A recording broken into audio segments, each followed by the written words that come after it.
Company, Battalion, and Brigade. He was deployed to Kosovo, Afghanistan, led several military exercises, and from the rest I will pick interesting one, President of the NATO CIMIC Center of Excellence Steering Committee in The Hague.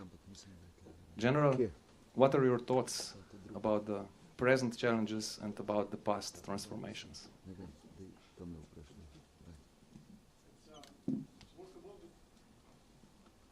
It's working? Yeah. Before I started with my point of view where we are and where we were last 33 years, it's my honor and pleasure to say like this. Chris, Pino, Rudolf, thank you to be part of our panel, our discussion. I'm sure that these three guys left with me, it's very important in this NATO environment. Of course, Austria is not part of NATO, but definitely they looking from European Union country how we as NATO operate today, tomorrow, and of course what was in the past.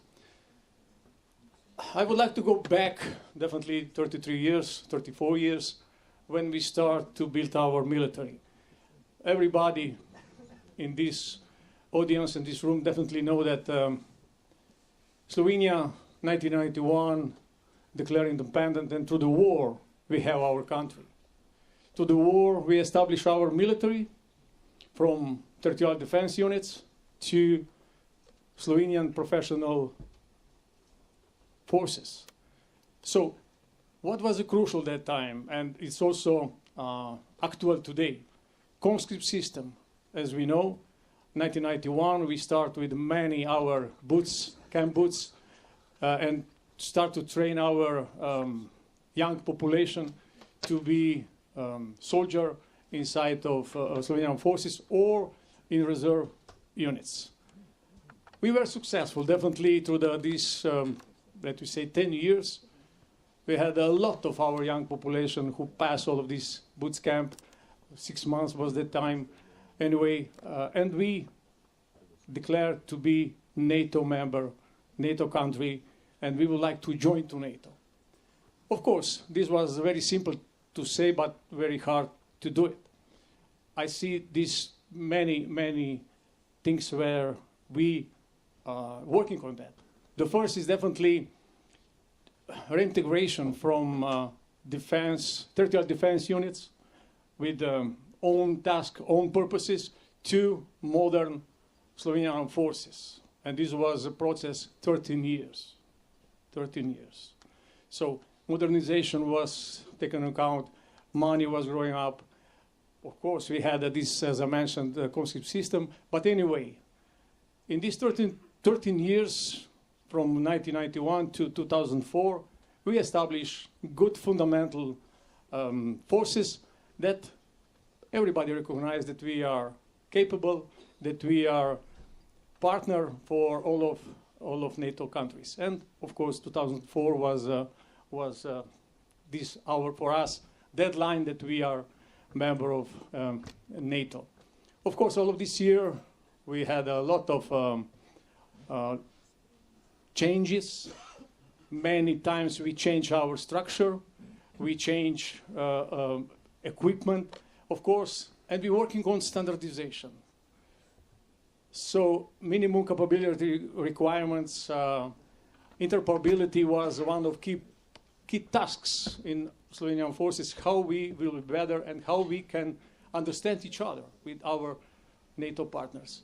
And in the end, if I conclude this, definitely in these 13 years before we joined to NATO, we had a great progress, which of course it's not finished yet, definitely. Military is an institution where we need to go every day with some new procedures, with new, let me say, tactics, if I need to go a little bit down there. But anyway, I think that we are a credible partner at this moment in NATO. Of course, we need to build our capabilities. We know where we are. We know that financial inputs in Slovenian forces growing up, and this is very successful, and it's good for military, for modernization. And of course, behind of this is modernization. Everybody talking about just modernization means buy new equipment, buy new tanks, buy new 8x8 vehicles, but this is not true. Modernization means changes, tactics, change regulations, legislations, change philosophy of units. So, and this is our task today. Today we are thinking about how we will spend the money, what kind of modernization we need, based on, as I mentioned, management, documents, rules, and everything. So, and I hope we are going in proper way. Of course, NATO is not same like 5 years ago, not 10 or 15 years ago. We know that Russian aggression on Ukraine give us another perspective. Are we good? Where we are? What we need to do? And based on this, they, from NATO side, also in the European Union, they produce new documents. We're talking about DDA. We're talking about secure strategic guidance. We're talking about regional plans. And we, all of NATO countries, we need to establish our system, how we will connect national defense plans to the regional plans, which is the NATO plans. And we are working on that. So challenges, a lot of work need to be done in the future. But anyway, I think that we, as Slovenian forces, I can say the last 3 years, we are going in proper way, and this is a crucial.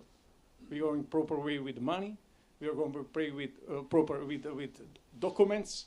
We are going proper with all of activities around the regional plans and everything. And of course, we are going proper with recruitment in Slovenian forces.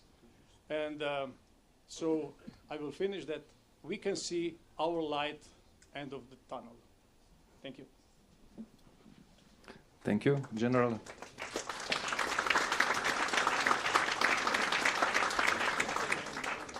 We can see our light at the end of the tunnel. Last week, one of the politicians said, we see the tunnel at the end of the light as well. Well, our next speaker, I don't have to, he doesn't require our special introduction, but still with us is Supreme Allied Commander Europe, who is at the same time also commander of US European Command. We all know him. Thank you very much for being with us at this occasion, at the 20th anniversary of Slovenian membership in NATO.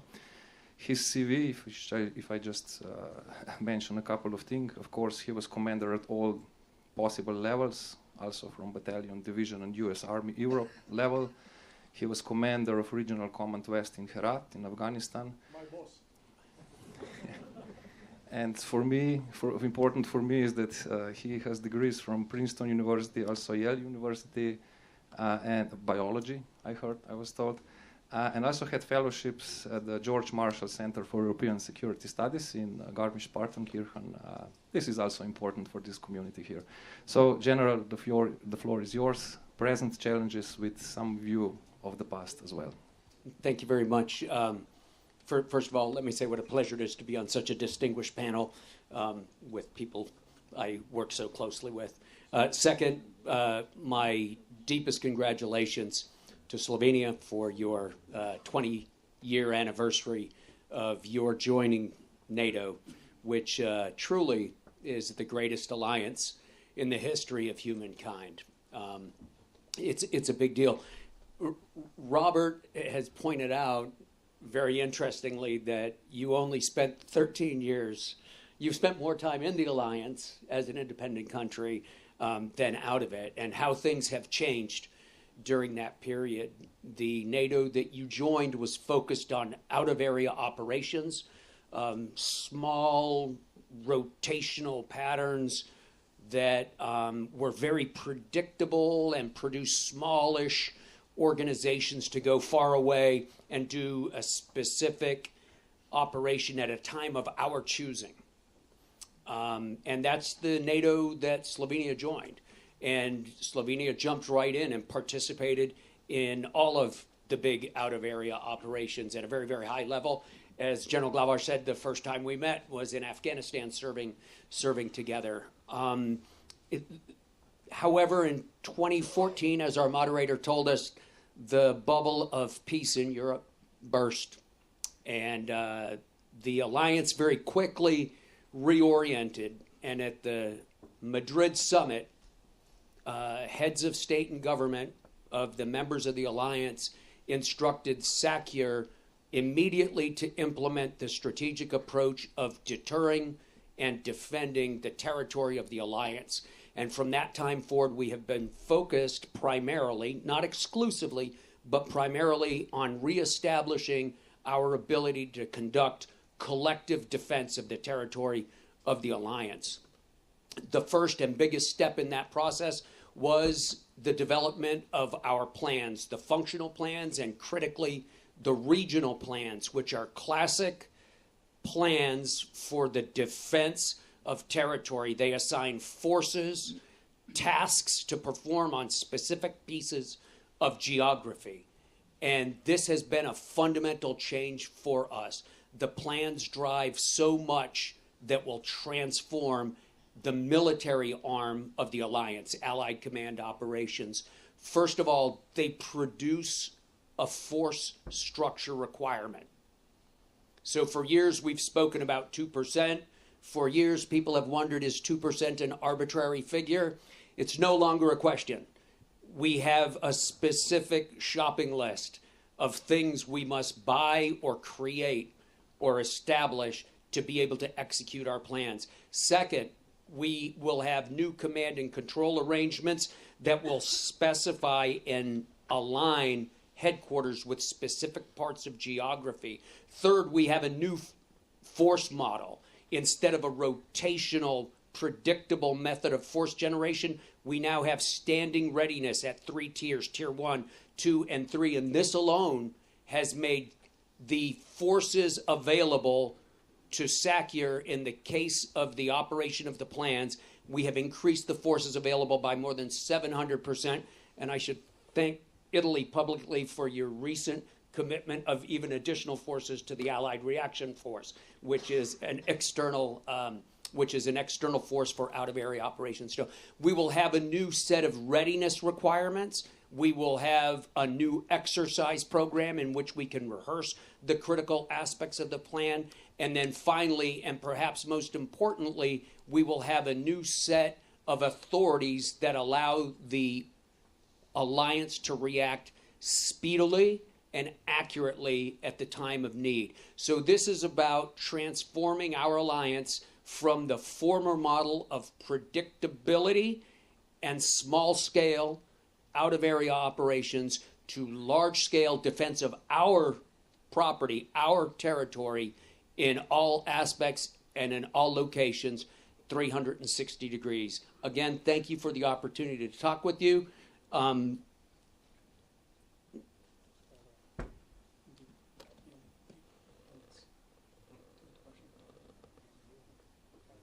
Oh, thank you. There is an important point that General Glavash has asked me to make. It's that there are 2 principal aspects to the employment of our defensive forces in the alliance. We all know Article 5. We come to the defense of each other. Article 3 is we are responsible for our own defense. Each nation responsible for its own defense. And I would modestly point out that 3 comes before 5. So this is what all nations in the alliance are now working on. And this is where we are going presently and into the nearest future. Again, it's a pleasure to talk to you today. Congratulations. It's a delight to be back in Slovenia.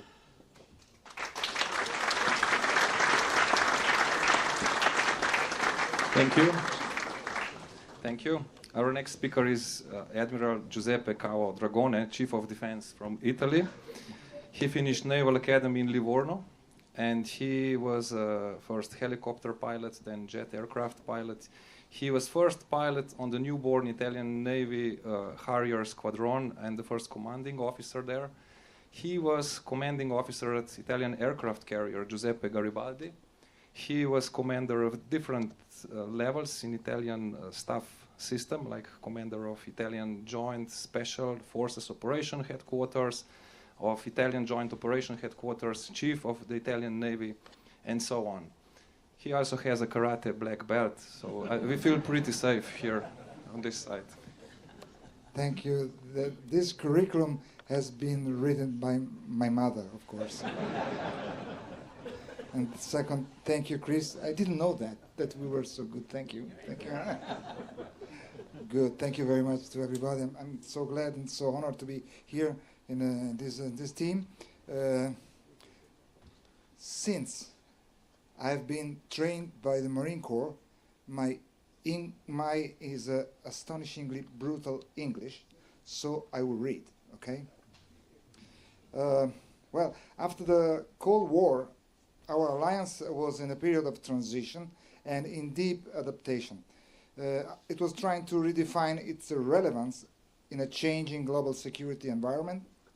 In those years, projecting stability was the core of NATO's strategic agenda, with a particular emphasis on crisis response and global peacekeeping. Even then, however, it was clear that the illusion of a Europe in everlasting peace was beginning to crumble.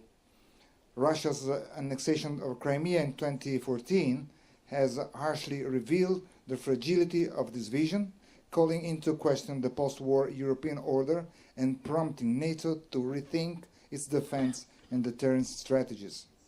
Today, we are witnessing the resurgence of numerous conflicts that, with the varying degrees of intensity, threaten the stability of Europe and the West as a whole. Although the international community attention is currently on Russian-Ukrainian war and on a conflict between Israel and Hamas, which epitomize the exacerbation of the continuum of competition between great powers and state or non-state actors, there are further hotbeds of instability that contribute to shake global security and peace. We are witnessing the persistence of two types of conflicts that threaten the alliance border. The first, overt. It's represented by open confrontation on the eastern flank of Europe and in the Middle East. The second is more sneaky and insidious and manifests itself in hybrid disputes among the great powers below the threshold of conflicts.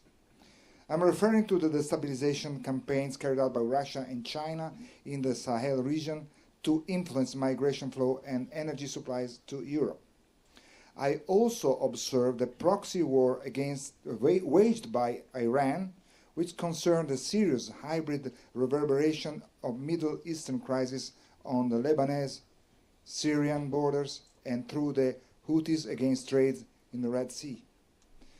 This hybrid threat has extended to the maritime domain, with global effects also on the security of commercial traffic lines through the Bab el-Mandeb international trade, which represent a strategic artery for trade and the economy throughout Europe. Furthermore, threats on the sea have been overlaid with those related to the underwater dimension, which by its nature lends itself to covert and clandestine operation. In this regard, the recently damaged submarine telecommunication cables in the Red Sea recall the events of the Nord Stream gas pipelines. Also, not to be underestimated, the Arctic race for hegemony over the region trade routes and raw materials, and the dangerous security dilemma triggered by control of the Pacific. In this expanded framework of instability, we are witnessing the obsolescence of classical models of military operations. This has intensified the search for new capabilities for decisive, coordinated, and integrated transversal action, not only in the traditional land, air, and sea domains, but also in the cyberspace, cyberspace, underwater, and cognitive dimensions.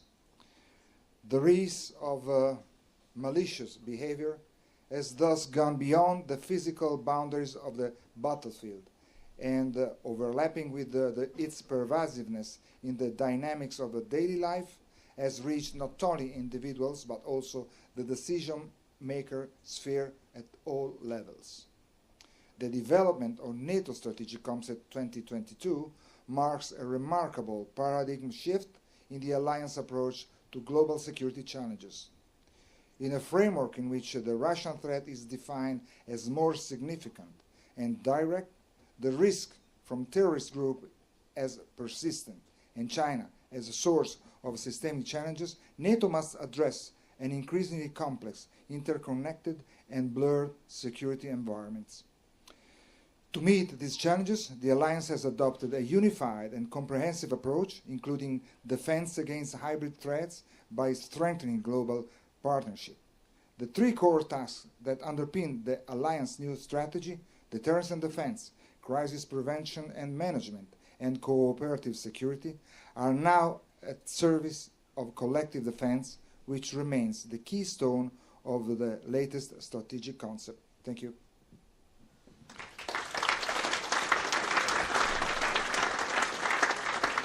Thank you, Admiral. For those of you who don't know, Admiral will be new chairman of NATO Military Committee.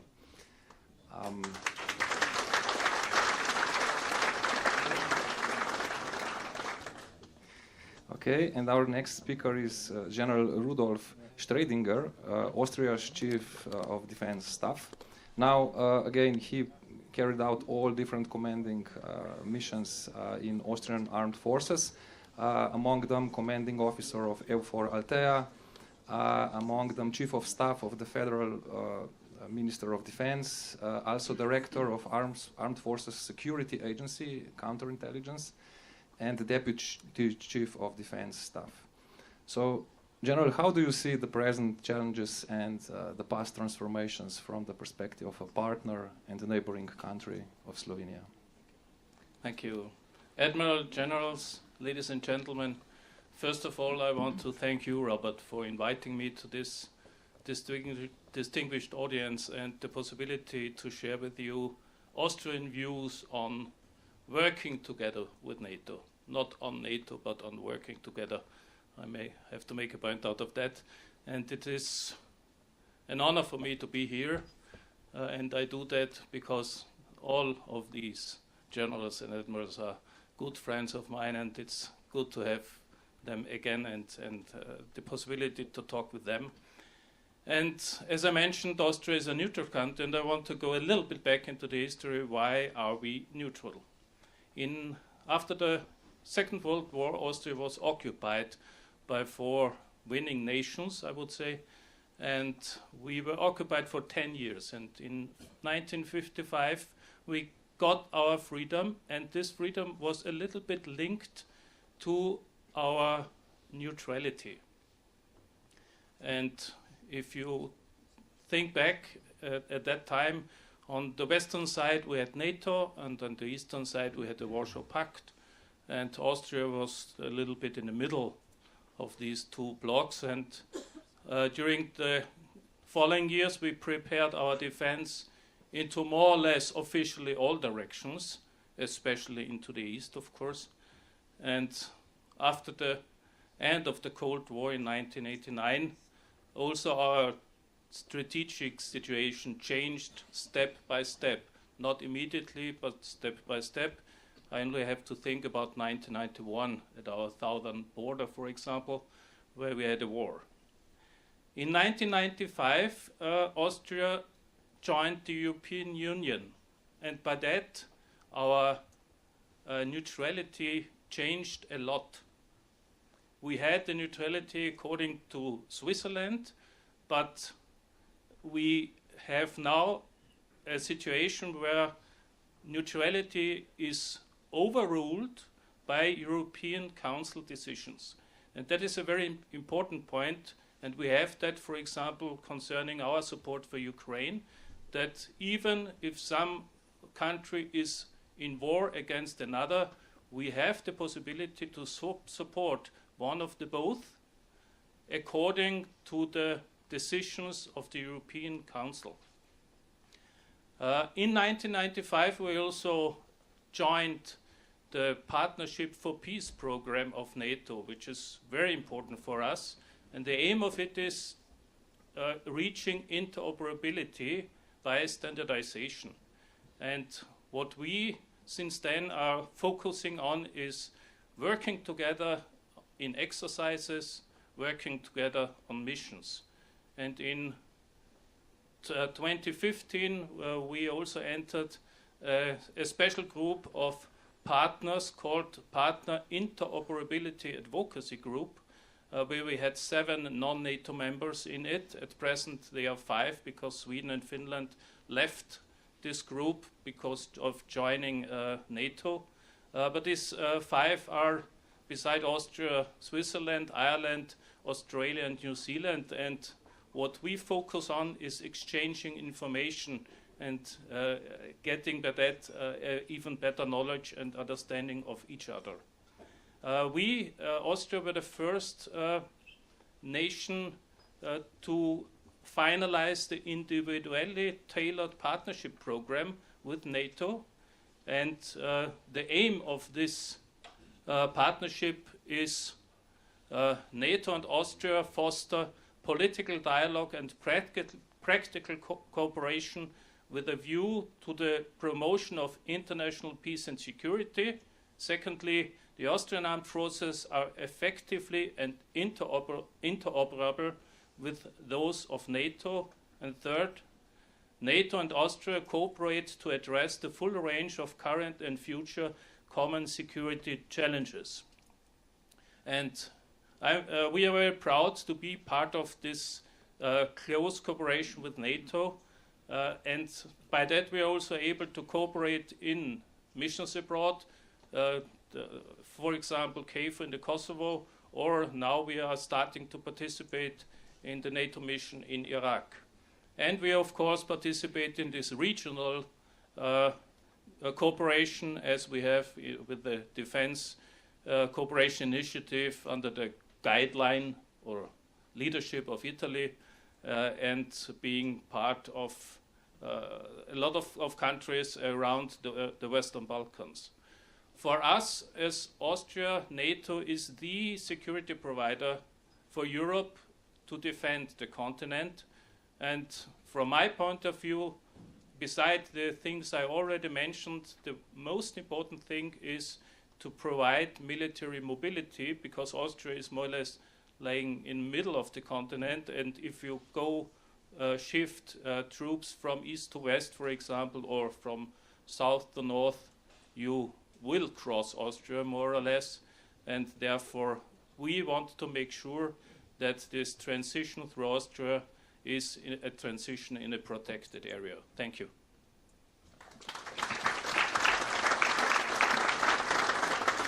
Thank you very much, General. So now we have the first round of the questions, but before we go to the second round of the question, which is about the future, I would still like to stick with one issue, one present challenge, and this is war in Ukraine. Now, you know that this has become a war of attrition, basically.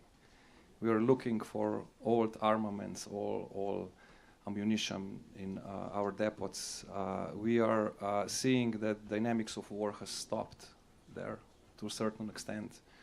And we see that actually different techniques are used. The war has become, in one sense, like World War I, and on the other hand, we are seeing application of artificial intelligence, especially on the side of Ukrainians.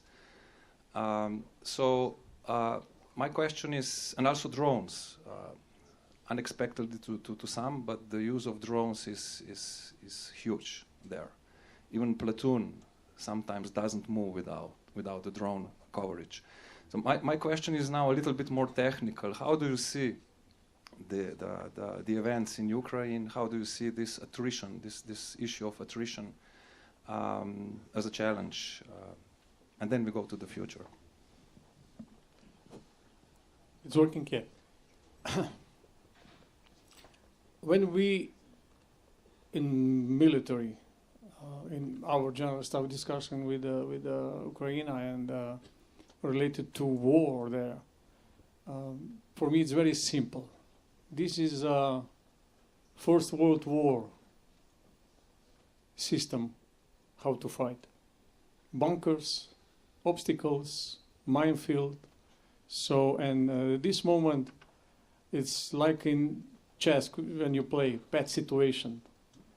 And this is a crucial, how and when will be willingness to sit together and discuss about future of Ukraine, and this is a crucial. But anyway, I would like to mention something more.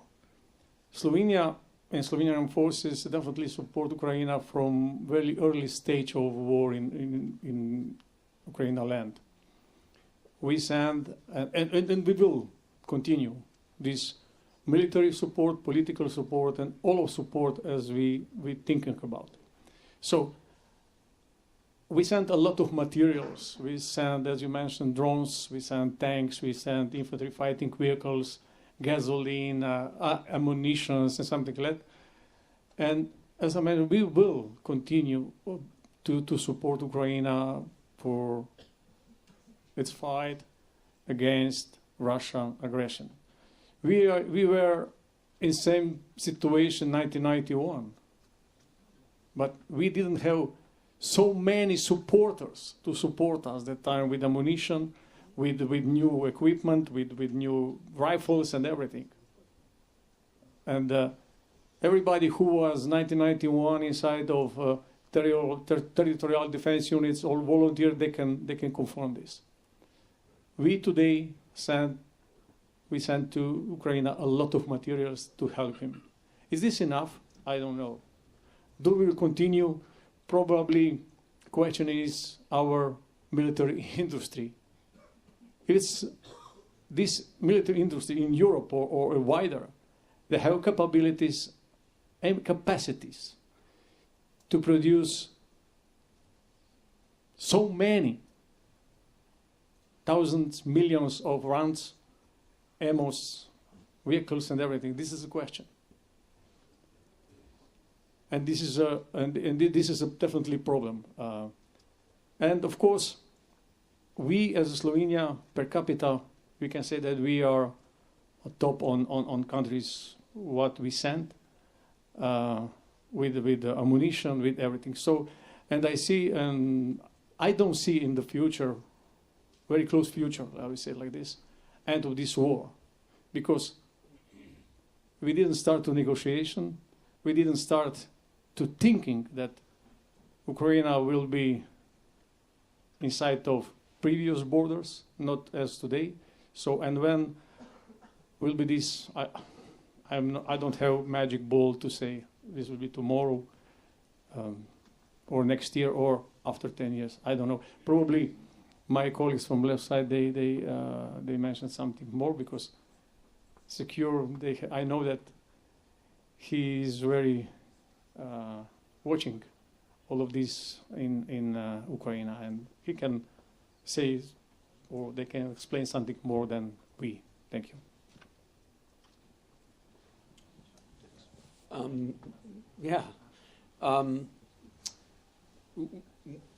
When we think about the war in Ukraine, I think the most important observation we can make is about the scale of the war and what it takes truly to defend a country against a determined attacker. The scale of the war is extraordinary. There are well over 400,000 Russian troops inside Ukraine. For reference, the American army is 450,000.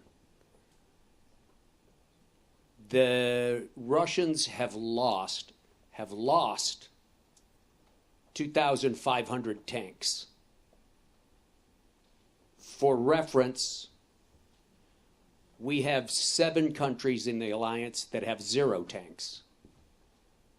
Major allies have about 200 tanks. There are only a couple of allies with thousands of tanks. The scale of the war is tremendous. It's necessary to understand that to defend ourselves individually and to defend all of each other is a significant amount of stuff that we have to possess, to include soldiers under arms. This is a challenge across the alliance, and it's a challenge we must rise to. But this question of scale, I think, is the most important thing we can grapple with. Thank you. From my perspective, one of the first things we should do is just try to properly counteract the malign narrative that Russia is putting in a game. Now is static. Maybe what was the counteroffensive, summer counteroffensive from Ukraine is counterbalanced by the small gains that Russia is achieving now. But at the end of the story, the main strategic goals that Putin had at the very beginning were not achieved. I mean, he was thinking about a 4 days blitzkrieg, I think. I mean, we are there after 2 years, almost 2 years. Russia fleet is out of Black Sea because they are going to get a lot of losses, unexpected, but a lot of good losses. Maybe now, at this stage, time is on Putin's side, but at this stage. On the other side, what I feel, and we should try to, again, counteract this, the public opinions is fading out because too many months. Sometimes the sanctions are also sometimes affecting their own nation who are putting them in place. But again, we need to keep the fire burning. We need to do more and more to provide stuff, materials to Ukraine. We cannot leave them alone now. The effort is, I mean, psychologically and effectively harder than before, but we need, as an alliance, really be strong. Another thing that Mr. Putin just failed is that he wanted to demonstrate that after what happened in Afghanistan, the alliance was weak, was far apart from each other. That was totally the contrary. We were all together. We timely reacted. When the tanks, the Russian tanks crossed the border of Ukraine, we were 30 in NATO. Now we are 32. So I mean, that's something that need to be highlighted, need to be spread, need to be given to the public opinion, because this is something that means something that need to keep our will and our strong will to support Ukraine alive and just again do probably something more as a contact group or NATO or whatever, call it the way you want it, but Western country, I mean international community, to stay with them and not leave them alone now.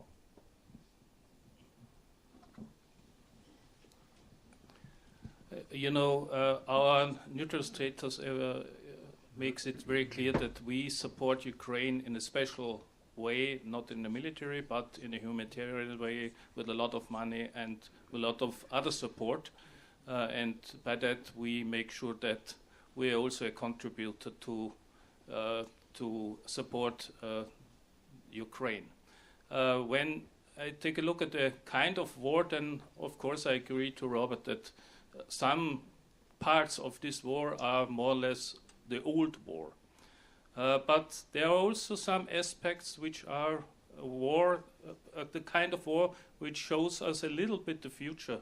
When I look what's going on with drones, when I look when they use artificial intelligence, for example, hypersonic missiles, etc. And I had a talk with one of my comrades last month, and we were discussing how our armed forces are prepared for war. And he said, if you are not prepared for war, you must prepare your troops for the next war. And if you are prepared for the next war, then you can prepare for the future. And our answer for that is, no, we have to do both. Because the Austrian armed forces were reduced during the last 30 years and concentrated on doing missions abroad, but not doing military national defense. And now, even before the Ukraine war started, we changed our attitude and said, okay, the situation is going to deteriorate and therefore it's necessary to concentrate on national defense again. And by that we started to build up our armed forces, and I think I'm more or less one of the only chiefs of defense in Europe who can say that within 5 years the budget for the military will be doubled, which is quite a lot, I would say. And that's what we are doing to make sure that we increase our capability to defend our country and by that support the European security. Thank you. Thank you. Now the time is to open the last round, and it's about future. So the question is for Admiral and Generals, how do they see the future? You don't have to reveal all the scenarios, of course, but and I also am asking you to finish with some positive thoughts as well. And what would be your recommendation to avoid the worst case? Your thoughts. I was thinking that I would be last, but anyway, from my point of view, definitely based on all of informations, discussion, and everything, definitely alliance and all of countries at this moment are facing with the major changes and challenges. This is a fact. So new technological era, raising new powers around the globe, terrorism, asymmetric warfare, what else? Transcriminal organizations, new technological means in military purpose. So this is the challenges for all of us. So my question is here, are we ready? And first, recognize all of these challenges, threats, and how we will handle it with this. Of course, from NATO purpose, NATO side, we have new information, we have new strategic concepts, we have regional plans, but question is this enough? What we as a nations, what we need to do, that tomorrow we will not have surprise? And this is a question. And of course, I can say in our country, in our Minister of Defense, we have serious debate about this. And I think that we need to be very positive. Alliance is here, and this is a fact.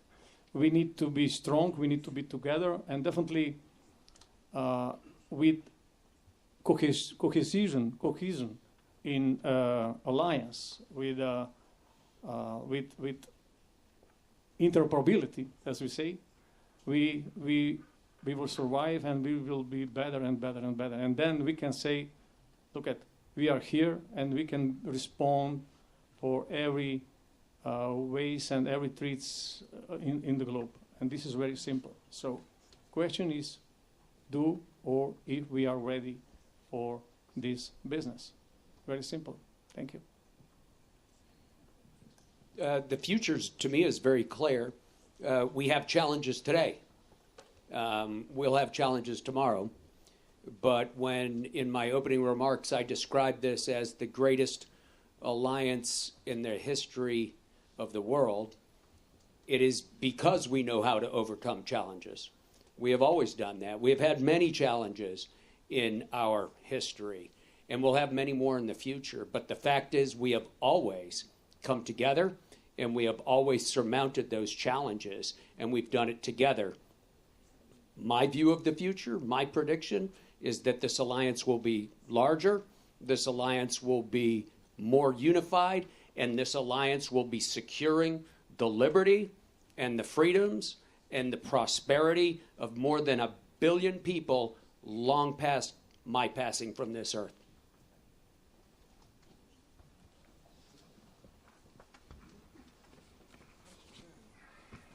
With the summit of June 2022, a new force model has been adopted to strengthen and modernize our defense structure, making it more responsive to the alliance's fundamental strategic missions and to the challenges of the future. It marked a profound chance for the alliance, who felt the need to adjust its means and capabilities to fit better the incoming threats. However, while NATO continued to strengthen its military presence in Eastern Europe in response to Russian threat, it cannot afford to be distracted from the challenges coming from its southern flank. The alliance southern flank, stretching from North Africa and Sahel to the Balkans and the Middle East, reveals numerous and growing vulnerabilities that Russia and China are systematically exploiting in their strategic competition. The presence of malign actors in the Mediterranean, the Middle East, and Europe's closest neighborhood poses a significant challenge to the alliance's security. It requires a holistic response that integrates military defense with political, economic, and security initiative. In this context, NATO must continue to invest in its cyber and space capabilities, in the projection of critical infrastructure, including underwater ones, and countering threats in the cognitive dimensions, in order to mitigate actions that challenge the stability of our society from within and without. Education and training will be the key elements in strengthening the resilience of partner population and institutions. This implies continuous upgrading of skills and technologies, as well as close cooperation with the research centers and industry to anticipate and neutralize threats before they occur. Moreover, the unexpected return to the risk of conventional warfare, combined with the diverse nature of today's provocations, has made a step change in the productivity of defense industrial sector imperative. We need a better capability to deliver weapon systems that can ensure the sustainability and resilience of the military component. I believe it is vital that NATO continues to maintain a balanced engagement in all directions, recognizing both the importance of ensuring the security of our territory and promoting stability in our neighboring regions. Partnership are and will remain a fundamental pillar of our strategy, through which we can extend our influence and promote the values of peace and security around the world. The alliance must remain vigilant and flexible, ready to respond to rapidly evolving scenarios. Our ability to positively influence regional processes will depend on our capacity to adapt and anticipate challenges, while maintaining an open and constructive dialogue with all involved actors. Only in this way we will be able to a safer and more peaceful future, in line with the principles of freedom and democracy that constitute our foundation. From my point of view, our utmost aim should be that Europe and the European continent has to be so strong military and politically and in the economic way that it doesn't make sense to attack Europe. And from my point of view, every European country has to take its part and to provide whatever could be possible to make sure that the overall result is that we can live in a secure freedom and stability also in the future. For Austria, it means that we rely on the working together closely within the European Union, and as I already said, what we really need is a decision of the European Council to make sure that we are also allowed to support, for example, NATO, for example, by crossing Europe, because we need this common security and defense policy decisions of the European Council. And by that, our task is to make sure that we not only do that what the NATO Article 3 regulations say, defend yourself. Of course, that's normal for a neutral country, and we should provide that. But also make clear that we also are in the European Union and have the obligation to support every European Union country if they are attacked in the in the way as we are able and possible to do it. And I'm very sure that working together in our organization and in our partnership between NATO, EU and NATO and the different countries, that will be the future and that will help. Thank you. Thank you very much. We have just... Yeah.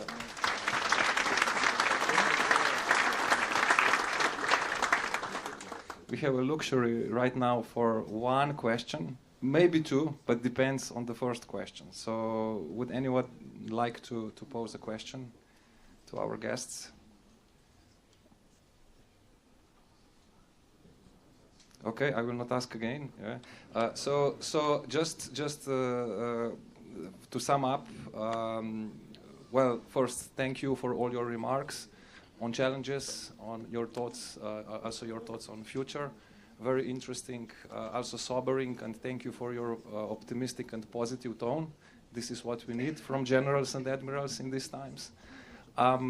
Just to sum up, two or three interesting thoughts. We need to stay positive. We need to keep the spirit of solidarity. Alliance knows how to overcome challenges, and it will overcome its future challenges. And we need to keep, we need to maintain holistic approach towards threats, holistic approach towards how should I say, towards our responses, and towards partnerships, and geographically as well. So with this in mind, we are finishing this panel. Generals and Admiral, thank you again for your presence. And we have now 15 minutes and we begin another panel. Thank you very much.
Of also this panel. Together with me is the Deputy Prime Minister and Minister of Foreign and European Affairs of the Republic of Slovenia, Ms. Tanja Fajon.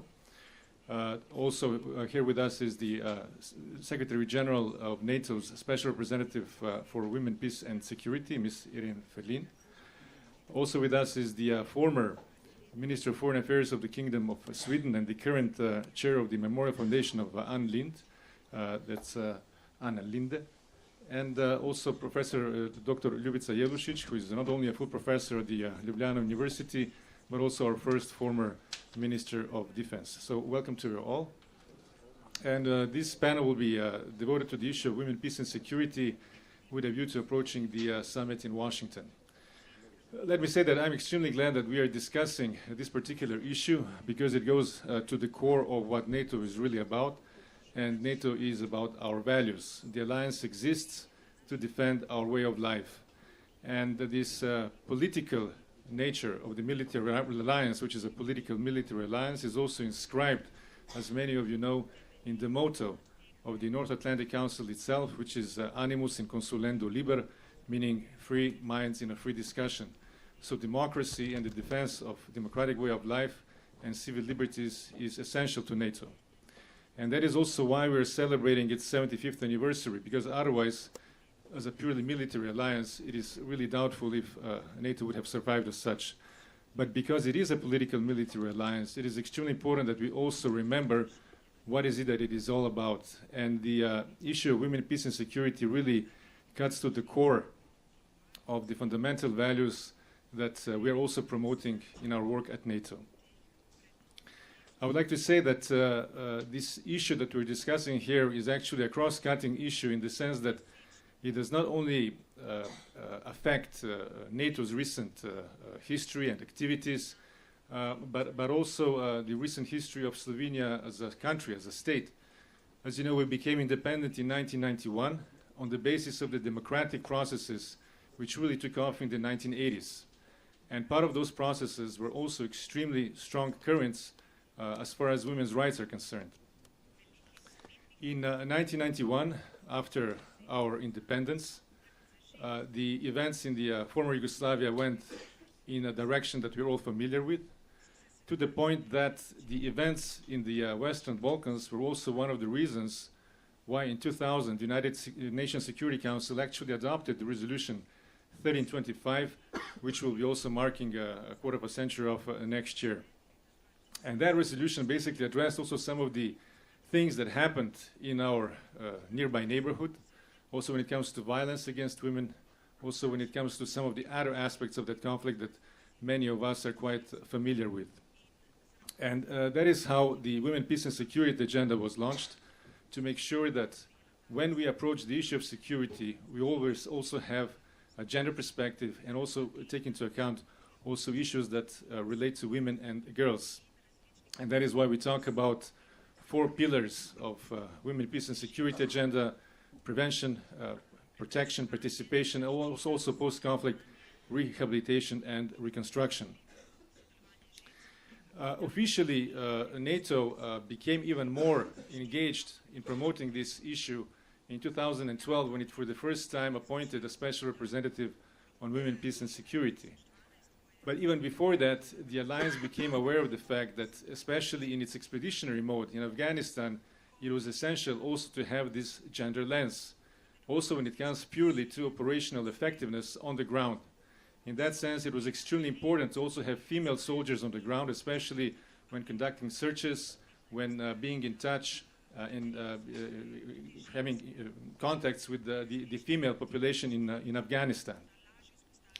And in that sense, this is also one of the reasons why mainstreaming of this issue at the very beginning within the alliance took off quite quickly, and it was also accepted precisely from the point of view of operational effectiveness. But today we find ourselves in a new environment, in an environment characterized by our conflict with the Russian Federation, which is taking on more and more, our confrontation, I would say, with the Russian Federation, which is taking on more and more also the nature of a clash of values. And in that sense, the promotion of the Women, Peace and Security agenda is important also in the sense of staking fundamentally, in a fundamental way, also the reasons why we are who we are and why we defend those and help those who are defending themselves against Russian aggression. I think that it is also in that sense that one should understand why the new strategic concept, which was adopted in 2022 after the Russian invasion of Ukraine, actually highlights the Women, Peace and Security agenda quite prominently, and it also talks about its mainstreaming in all of the 3 core tasks of the alliance's work. In that sense, it is also not surprising that at NATO there is ongoing work on the new NATO WPS policy with a view of its formal adoption at the forthcoming Washington summit this July. So with that, I would like to turn to our speakers. Let me first turn to our Deputy Prime Minister and Minister of Foreign and European Affairs.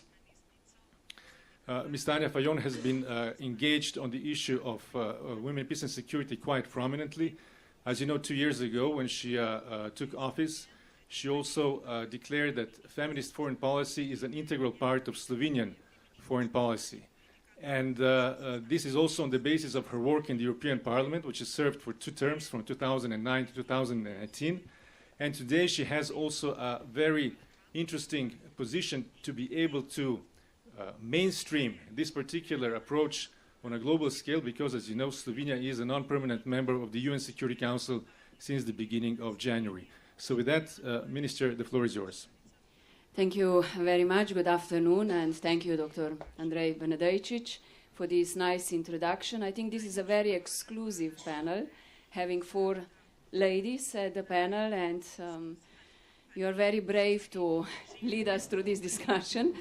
But I want to say first that I very much admire and feel very honored to discuss with all 4 ladies that I know through my political career for quite a long while, and we often meet, and from different perspectives we have the same goal, and this is how to encourage the policy agenda when it comes to empowerment of women, of girls, how to boost the agenda of women policy, peace, security, and we are all actually very united in these goals.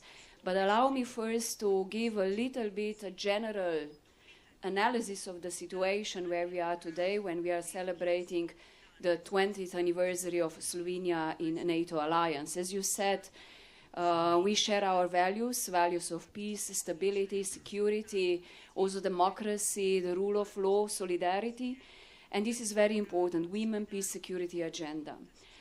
And when we look that we have more and more armed conflicts around us, having 3rd year of brutal Russian aggression in Ukraine, having the serious conflict and the war in Gaza, in Middle East, and the instability that we face also in our direct neighborhood, where we face 20, 30 years bloody wars in our history, I mean the Western Balkans, we need this partnership and we need this alliance even more than ever, and we see it, it's enlarging. But just looking how many women and girls in these conflicts also lose their lives. Just in Gaza, we have number 10,000 women that lost their lives. And if this, from the beginning of October, if this continues with this speed, it means 63 women per day lose their life. Among those are around 37 mothers. There is acute famine, and many of these women are suffering poverty, famine, lack of medicines. And when we are talking about how to bring collective security and what we can do together to ensure also the peace and stability and empowerment of women and girls, we have to address all what is going around us. And this is current situation, and I very much encourage also through NATO, through our alliance, Women, Peace and Security agenda. Not only through NATO, we do the same in Security Council now, being a non-permanent member of Security Council. I think this is very important. And you mentioned at the beginning, when I took over the ministry, I was the first female foreign minister in the history of our country, and we saw some changes also in our country on the positions of the President of the Republic. We have our former defense minister. We have in leading positions in the country, and the Speaker of the Parliament, quite some women. But what I wanted to see is that we are really addressing, when it comes to foreign policy, the aspect of how to improve or empower women and girls, or when it comes to, on one hand, the decision-making process. So we have to bring more women in a decision-making process on all levels, and we are all trying to do that. And on the other hand, we speak about accountability too. That means accountability for gender-based violence, sex violence. So we have so many aspects to address. And when I entered to first NATO ministerials. I do remember when female foreign ministers really embraced me. We are a minority number. But we created a very important online platform on a feminist network foreign policy, together to address the situation of what is happening with women in conflicts, with girls in conflicts, how to empower them, how to bring them in a decision-making process or in negotiations or mediations where we lack them, but they bring the best results. So we created this online platform, and I can tell you that we are really participating and cooperating quite a lot. Through all our different instances, we are discussing about the conflicts around us and how really to give different voices to women in need. I will give you one experience I had recently, and it really touched me. I invited in Slovenia, and for that reason I also very much welcome new approach of Irene with a women, peace, security agenda, having a new strong connection with the civil society, because I think this is very important also at our work. I brought to Slovenia 2 women organizations from Israel in Palestine. These women are working together today, and they are having a loud activist voice for peace in Middle East. But they are calling for peace as mothers. And they gave us a very strong message. We don't want to blame each other. We don't want to see back what was wrong in our history. Our message is for our future generation and for our children. We want to have peace. And also why I say that this angle that you are addressing now, and we will talk next week at the ministerial NATO meeting, to have a link with the civil society and engage it, and engage also women, mothers, girls, it's extremely important. So whatever we can contribute, also in this soft power of our alliance, this is very important, we'll continue doing so.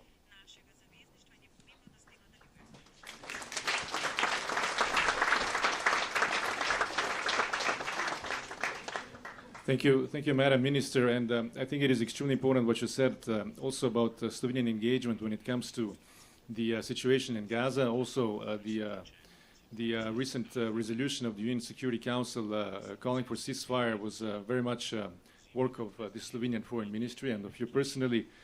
Congratulations for that, also because even though NATO is perceived to be mostly hard security, NATO was always conscious of the importance of strategic communications, or STRATCOM as we call it.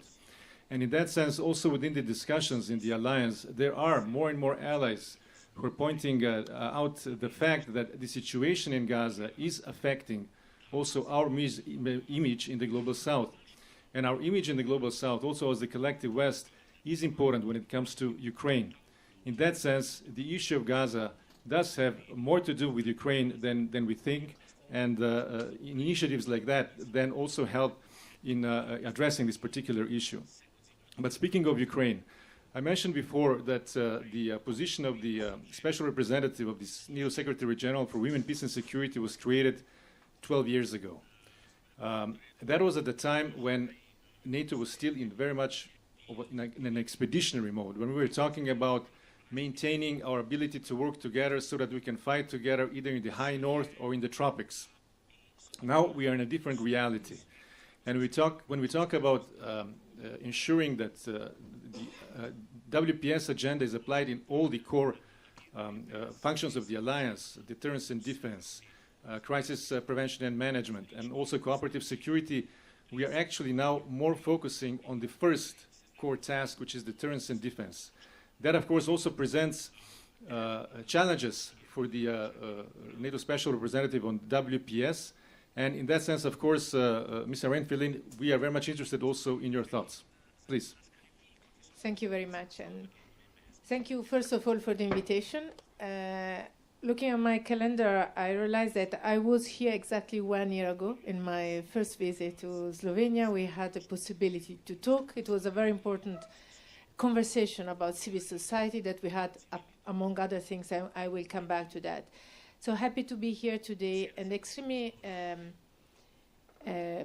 interested in seeing the how you set the priorities when it comes to celebrating the 20 years of Slovenia to NATO, bringing this topic into the as a panel today, which is something that doesn't happen enough, I would say. It's easier to have dedicated events to women, peace and security or gender issues, but the mainstreaming, bringing these issues as part of the core of our work and activity is something that we I still struggle to see. So thank you for leading on that. Thank you to you and to the organization. As you mentioned, those are days of celebration. Next week we will have the foreign ministerial during the days of the 75th anniversary since the establishment of NATO. We will have the real big celebration in Washington later this year. But the right days are next week and then the 20th anniversary. And it's important because, as you mentioned in your introduction, it's important to remember why are we together and what are we celebrating. We are together because of our values, rule of law, democracy. And I cannot imagine a better agenda and a topic that can bring all these values together than the Women, Peace and Security agenda. When I started my mandate 2 years ago, it was a few months before the Alliance endorsed the new strategic concept in Madrid. And for the first time, we could collectively, me and the Alliance, working together to make sure that the reference to the importance of women, peace and security was included in the strategic concept. The strategic concept is the main document providing the vision of the Alliance and it lasts a decade.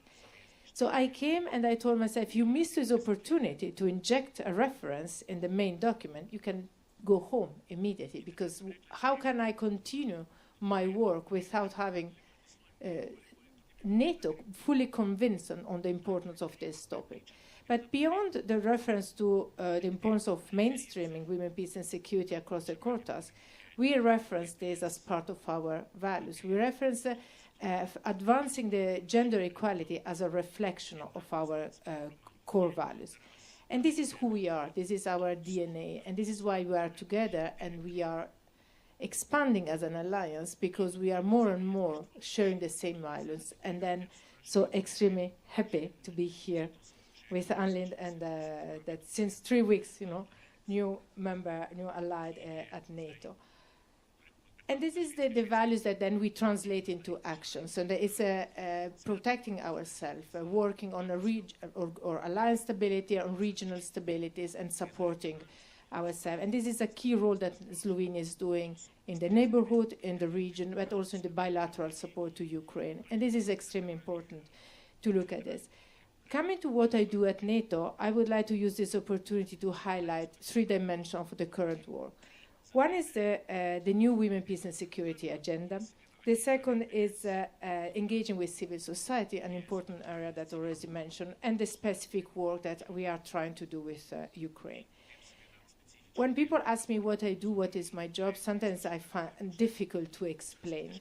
A lot is about, because it's a lot about values, commitments, but then it's difficult to translate this into actions.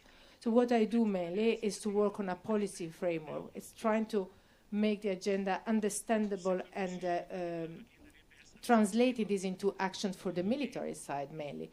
The famous so what for the military.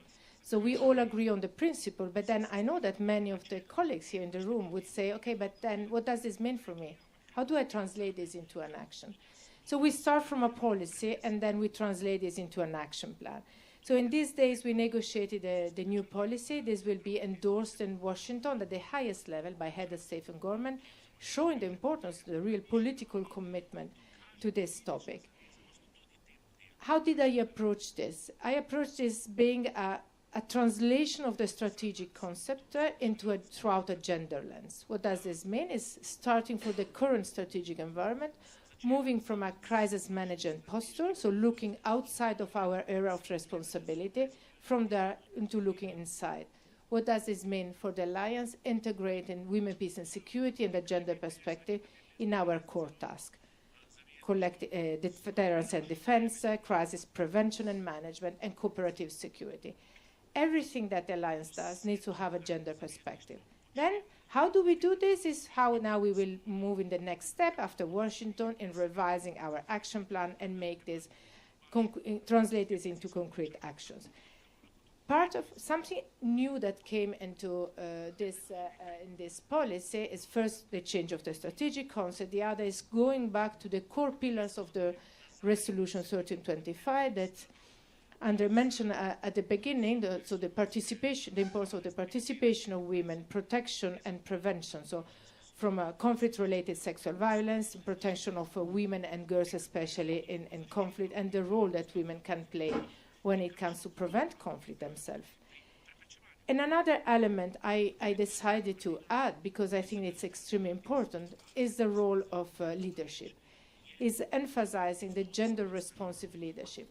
Very often this agenda has been associated to the role of women, which is promoting the role of women, yes. But if we want to make our leaders accountable, we want both men and women to be equally responsible for the implementation of this agenda.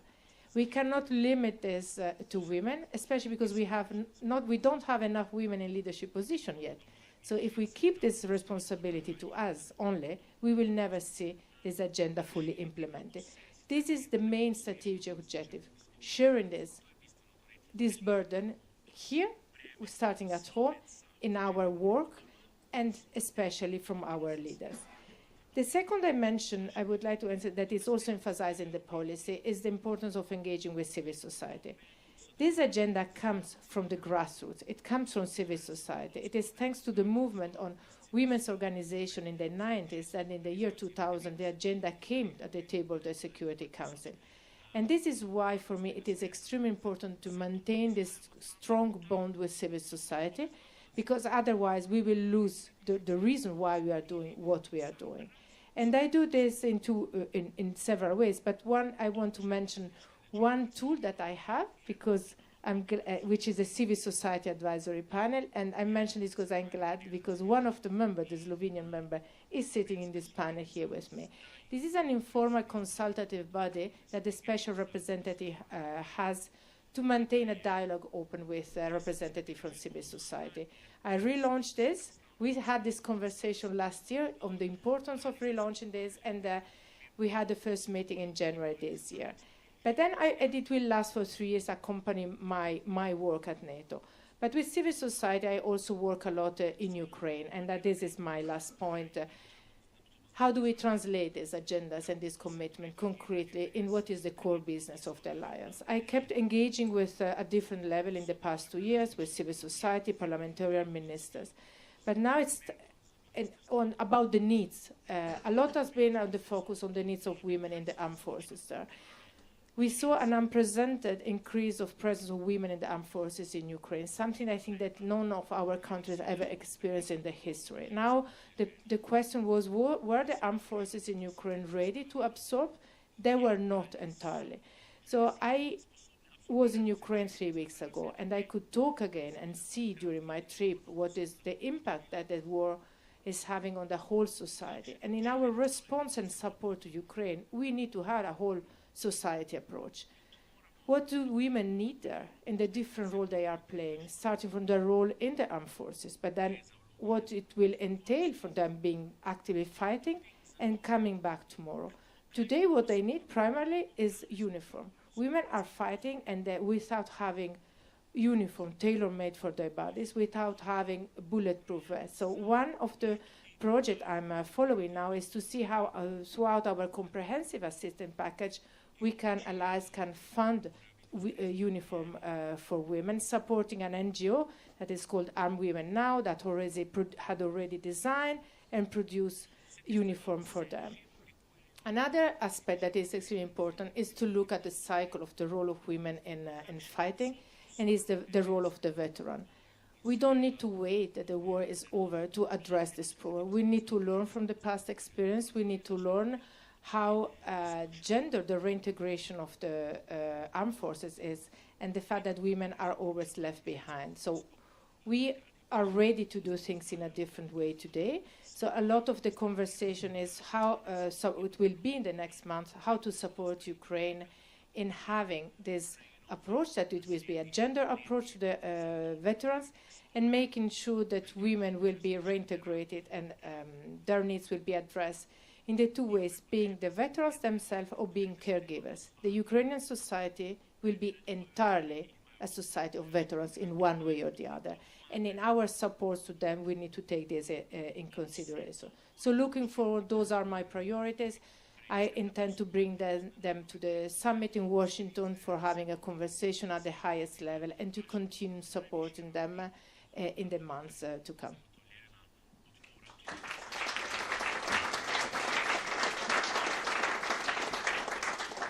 Thank you so much for these thoughts. You mentioned also Ukraine at the end. Of course, Ukraine and the Russian invasion of Ukraine has affected the North Atlantic Treaty Alliance quite to a great extent. Also, when it comes to the fact that there are now 32 of us. As you know, as of the beginning of this month, the Swedish flag also flies in front of the NATO headquarters in Brussels. So it gives me a particular pleasure to welcome Ms. Ann Linde to be here with us, also because the entrance of Sweden into the alliance means that we are now together in the alliance with the originators of the feminist foreign policy. You launched this initiative in 2014. I was working at the OSCE together with your ambassador there in 2018 in the Troika of the Forum for Security Cooperation, so I learned about the 3 R's, about your emphasis on the rights, on representation, and on resources. And you yourself then, as the chairperson of the Organization for Security and Cooperation in Europe in 2021, were doing your best, basically also to convince the Russian side to take the off-ramp and also to mainstream this particular perspective within this biggest regional security organization. So without further ado, I would let me say that I'm extremely glad that you're here with us, not only because you come from Sweden, but also because you bring specific and very important knowledge to this discussion. The floor is yours. Thank you very, very much. Yes, it's a special pleasure to be here as a full member of NATO. In the 90s, I was advisor to the Minister of Defense in Sweden, and it was rather controversial when Sweden wanted to be a member of Partnership for Peace. And all the relations we had with NATO that we thought we need to get closer. And then so many years after, we finally, after the full-scale invasion of Russia to Ukraine, we changed our policy after 200 years of successfully keeping our country out of war. Not easy, not always beautiful, but very effective.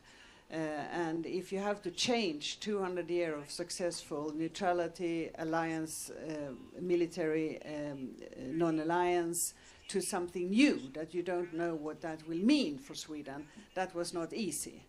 But anyway, I signed the application to become a member, and after 2 years of not so very easy discussions with some partners, we are now fully members. I'm very, very happy for that. And just as both Tanya and Irena said, the situation right now is very, very grave with the urgent crisis in Ukraine and in the war with Israel and Hamas. And women are actually affected always in a very, very strong way. Like the displaced women in Ukraine is nearly 60%. I also was in New York 2 weeks ago, where we had a special seminar on how the conflict in Mali is affecting women. And you could see that the wars and conflicts affect women not only in sexual violence, but also because educational system, welfare system, all of those authorities that is taking care of children and women are being hit. I mean, they actually are destroyed. And that means that women are hit in ways that we don't see. So in all situations of war and conflict, the women and children are hit the most. And that is why the Women, Peace and Security agenda is more important and relevant than ever. And we need to move from just talking about this to action. The first step, I think, is to recognizing the importance of actively addressing the gender issues when we talk about defense and security.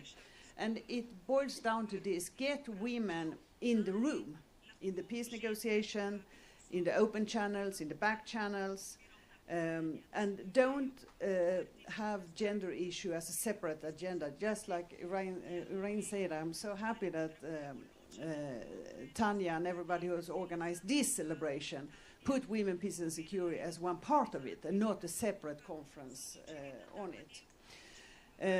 Women are chronically underrepresented in key forums where decisions on disarmament and non-proliferation are made, and we lose important perspectives when women are not in the room.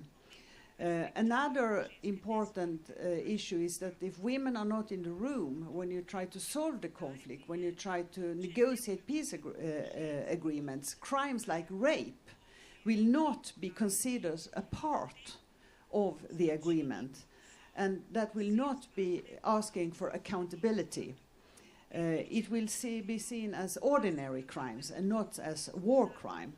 And we know that rape is used as a terrible tool in wars and conflicts. And we now know also that, for example, Hamas used systematically sexual violence towards the women on the 7th of October in a report by UN. You mentioned already the rights representation and resources. And that is a way of working that we started in Sweden when we started a feminist foreign policy. I have to say the new government has not followed through with the feminist foreign policy, but after 8 years of feminist foreign policy, there is now 19 governments around the world who has a feminist foreign policy, like Spain, Germany, France, Mexico, Canada, Luxembourg, well, it's many countries, Netherlands, and so on and so forth.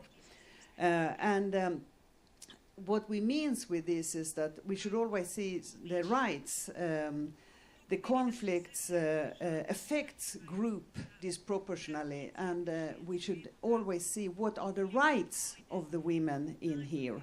But when it comes to highlight the issues of power, cultural expectation, division of labor, family issues, and so on. The representation is, of course, that you should have always women represented in peace negotiation and so on. I can take a concrete example here. It was when Sweden hosted the first and unfortunately so far the only peace talks in Yemen. And the talks were held outside Stockholm in a big castle, far away from everything. And we asked both the rebels and the government to bring women in the delegation, and among all participants they brought one woman.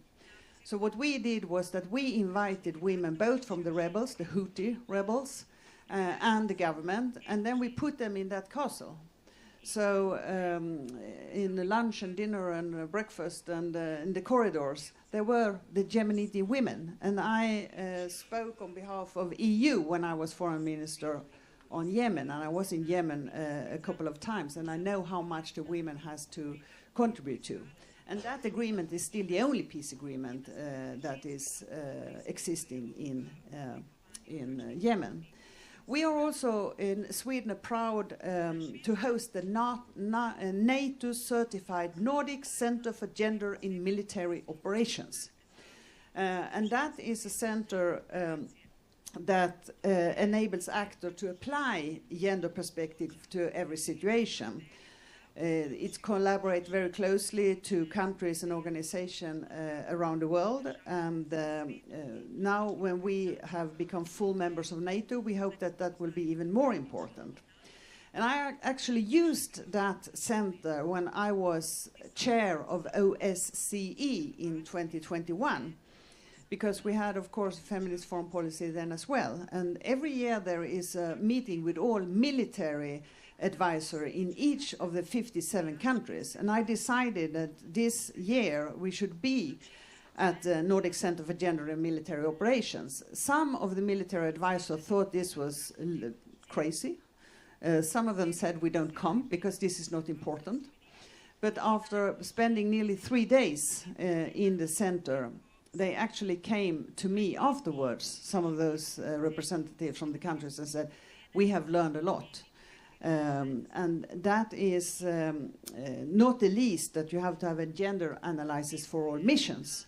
Because if you don't see that there is a gender perspective, then there could be something very positive for your enemy.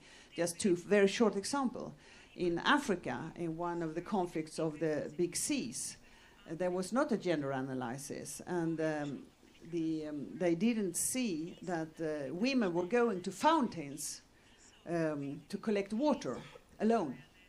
And some of the first times in the conflict, the rebels were standing around the fountains where the water was collected, and they raped the women. And not only did they rape the women, they cut off one ear after they have raped the women. So when they went back to the village, they were pushed out.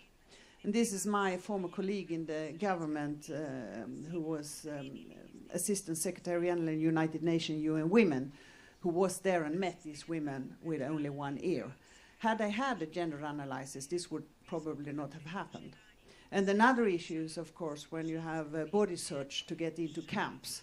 If you are in a Muslim country, this will be very, very difficult if you don't have made an analysis on how to deal with that situation.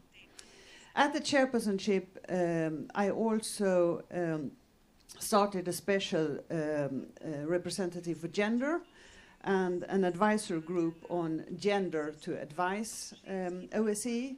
I also demanded from the 15 leaders of the OSCE missions, and there was 1 woman and 14 men as leaders of the mission, to have in their report a gender analysis. And actually, they didn't react negatively.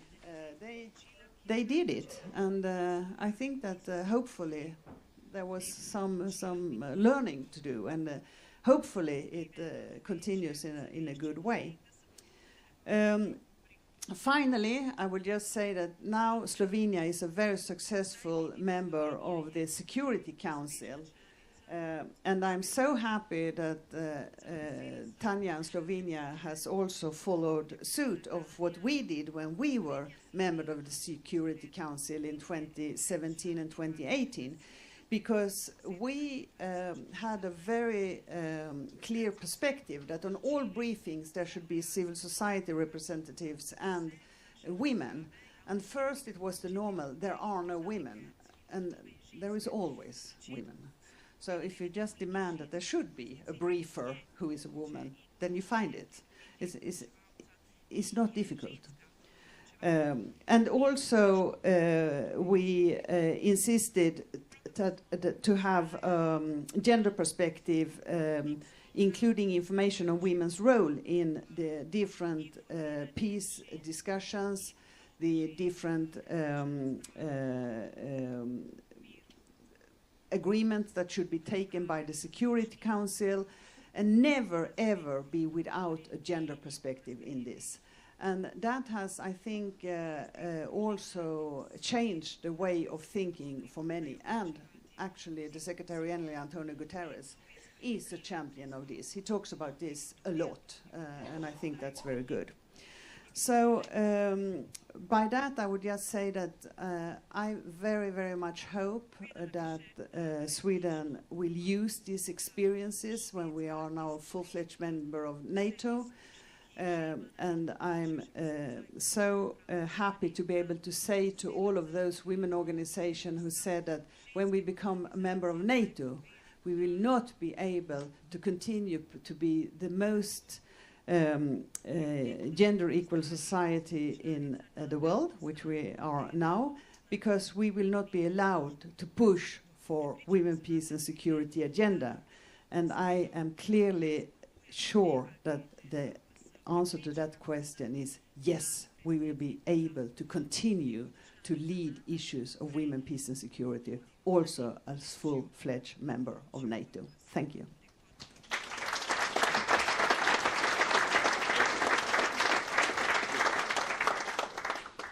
Thank you, Ms. Linde. And since the strongest NATO coordination outside of Brussels exists in Vienna, you, by mainstreaming this particular agenda, also during your chairmanship, basically already contributed to mainstreaming within NATO. So thank you for that. Many of the 57 military advisors that you mentioned are also members of a NATO country. But while thinking globally, we should also act locally, and in that sense, the perspective of Dr. Ljubica Jelušić for us is also very pertinent. You have a special experience also from the 1980s. You actually served also in the Yugoslav People's Army, but then you're also Minister of Defense of Slovenia, and you never had a problem in being very straight in what you said and being very honest in what you said. So in that sense, please be yourself, please. Thank you very much, especially for invitation. And I must say that I'm really honored to be together in a panel with politicians with such long careers and so many experiences, especially with experiences that are around question of women, peace and security. And you are really bringing to us today in Slovenia stories. And I also think hopes how to change situation of women, especially in societies that are affected by war, but also in societies that that should think about what to do after war. And that's why I'm glad that Ms. Irene Felin has told us about the question of Ukraine and what will happen after war. And I also have, I would like to mention something, one dimension at the beginning that sometimes leads me to questions of what is happening with women after war, especially those ones that are members of armed forces. Whenever we were talking about PTSD, post-traumatic stress syndrome, and post-traumatic stress disorder, we always thought about men and how men felt afterwards and what has happening to them. We do not have many researches or surveys that would be done on what's happening to women and how do they feel after war. What kind of PTSD they have. And here I think it is still a lot to be done, especially in a medical or a psychotherapist fields, to think about what and how these women in Ukraine will going to feel when the war will be over. And the second issue, of course, which is also important, who will be the first one demobilized after that war? I hope that this will be soon. But the question is, who will be the one that defense politics will decide to dismiss at first? I'm afraid that there will be women who will be, although you said they are now bringing a big part of war burdens and so on, but I'm afraid that probably they will be the first one who will be given this discharge, or they will be dismissed, and again the society will expect from them to care for children and care for elders, care for veterans and invalids and so on. I think that here we will have to do a lot, especially among our panel that deals with questions of women, peace and security, but also when we are speaking today about the 20th anniversary of Slovenian membership in NATO, I think that it is also good to know that even in a societies that think how democratic they are, sometimes questions of women are not so much put in forward as it seems maybe today when we are speaking about women mainstream or female foreign policy. I'm afraid that in a defense policy and in security policy, this female mainstreaming should still have to do a big steps forward in order to be at least similar to what's going on or what's happening within foreign policy matters. Although it is the fact that Tanja Fajon is the first foreign minister of female gender in our country, and if we think about defense ministers, especially in these 20 years, 2 decades of being within NATO, we have had 10 defense ministers in 20 years. 2 of them were female defense ministers. We have had in this same time 8 chief of staffs. And the fact is that we have had 1 female chief of staff. She was the only one, and up to now, I think, still the only general chief of staff within NATO countries. I hope that in future there will be some female generals leading chief of staffs, also not from just from Slovenia, but also from other countries, especially from bigger countries, not such a small country as Slovenia is. When we were speaking about how to put ideas of gender mainstreaming into practice, I would like to mention 3 indicators that maybe show where and how it is possible for women to enter. The first indicator is connected with the question of conscription or recruitment for the armed forces. When we are thinking about Slovenian experiences, we should mention that when we were entering NATO 20 years ago, the decision, not just within our internal security issues, but also it was a kind of a move within Europe, was that it is good to join NATO without conscription.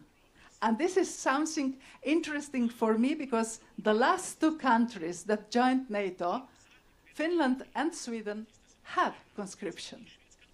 20 years ago, we thought that this is something outdated, that we should get rid of conscription as quickly as possible.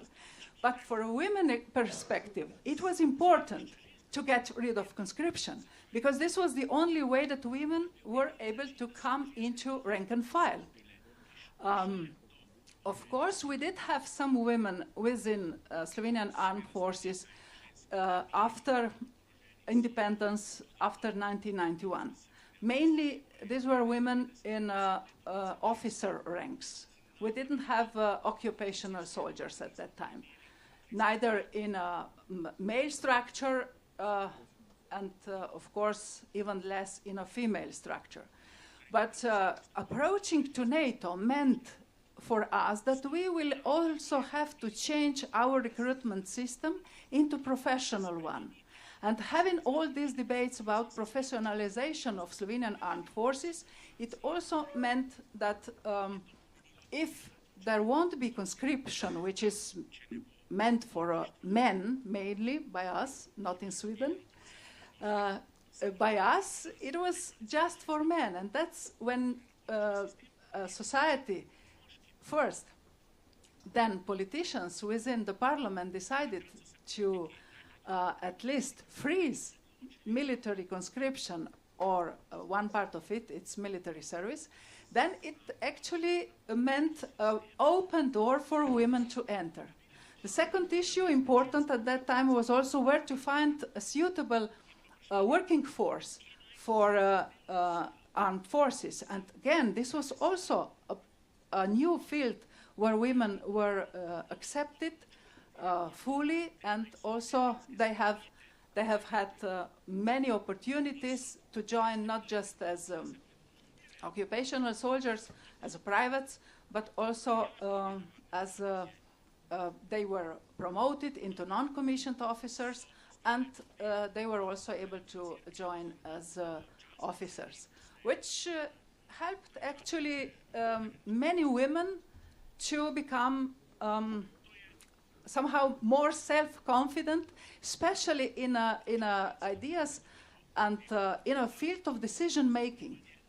And the question was how to put them into commanding positions. I think, I hope that General Ladislav Lipic is still with us or not. He was one of those chiefs of general staffs in our country who really put forward gender issue. He himself worked a lot to put those women within the armed forces that were competent, that were able, capable of leading military units. He was the one who put them into leading positions, especially in a combat units. And that was something new for us in Slovenia. Because before, we have had many officers, female officers, but they were mainly put into military education services, into the places where it was much more difficult to make a promising military career than it is in a combat units.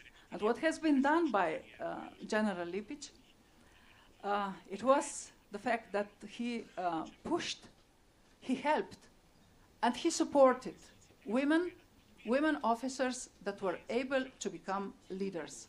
And he put them into leading position in a combat units. And I do hope that other chiefs of staffs and also all of you brigadiers and generals, future generals, some of you are already now generals and admirals. I hope that all of you understand that actually in a male-centric organization like military is, it's your duty to put women into commanding positions. It's no time to wait on women, that women will help women to be promoted. It's your duty. And I really hope that all of you, this is appeal now to male officers, all of you would help and support and contribute to more women in a leading position in combat units.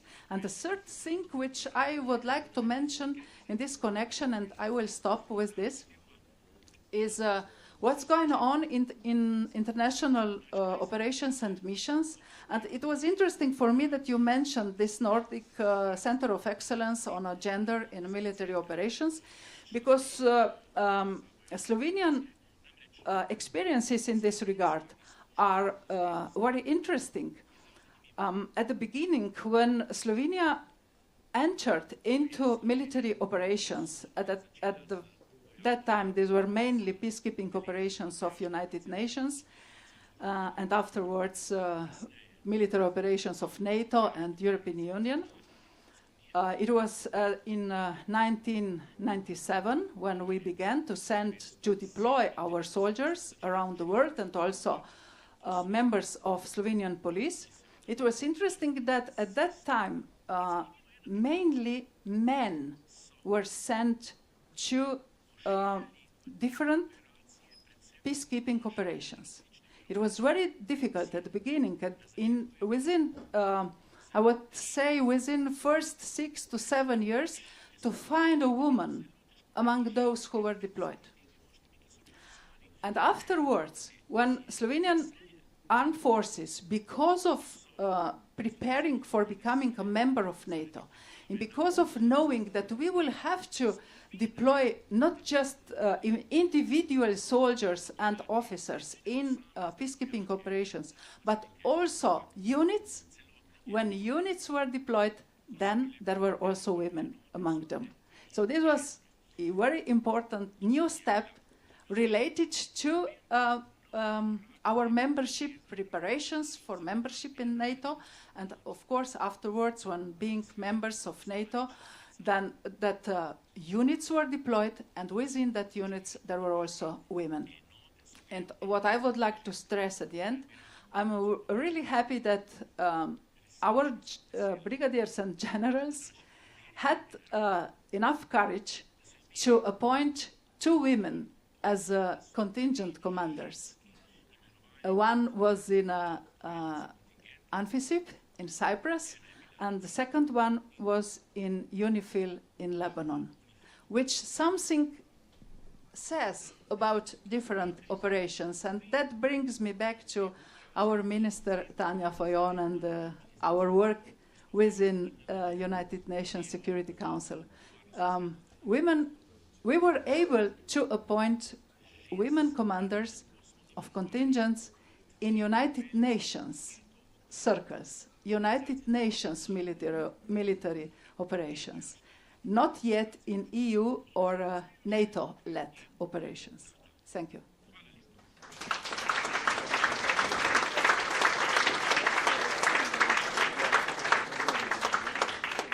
Thank you, Dr. Jelušić. Extremely interesting points, including this last one, as well as the first one, which was that really it was also NATO membership that helped women actually enter the military for real in Slovenia. So in that sense, of course, all of the discussions that we are having now or might have in the future regarding possible conscription will be extremely interesting also from this particular experience of yours. I'm being told that we are running out of time, but nonetheless, I would like to ask, does anybody have a question? Please, absolutely. There you go. Thank you so much. Yes, good afternoon. I'm Dr. Alenka Verbole, and I am a former member of the NATO panel, the civil society panel on women, peace and security. Several questions. So, Dr. Jelušić, I really enjoyed your presentation, and that leads me to the first question to Madam Minister Fajon. Where does Slovenia stand now in terms of the action plan on women, peace and security? Has this been incorporated in a broader gender framework? And also, how the issues that you have just brought out will be mainstreamed in this document?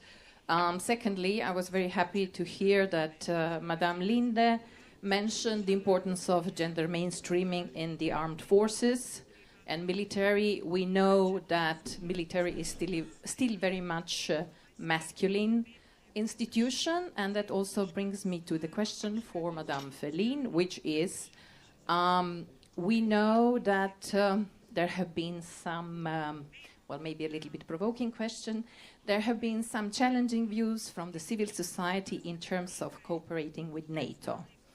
Obviously, because NATO stands for more masculine values, while civil society in the area of women, peace and security has a little bit different priorities. So how do you hope through your work and in cooperation with the panel to address this issue? And last but not least, what will NATO or how will NATO support women in Ukraine and in Gaza to join the peace processes? Thank you.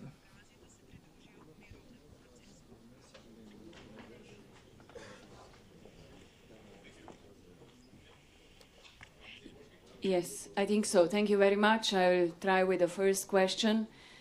With women, peace and security, I believe we are working very hard. It's one of our priority agendas, also now in the Security Council and during last year and a half of campaigning, because it's not only about women bringing to the decision-making processes what we heard together here, also women empowerment of girls and women in different conflicts is also prevention of conflicts and civilians, prevention and protection of civilians and women and girls that are mostly affected.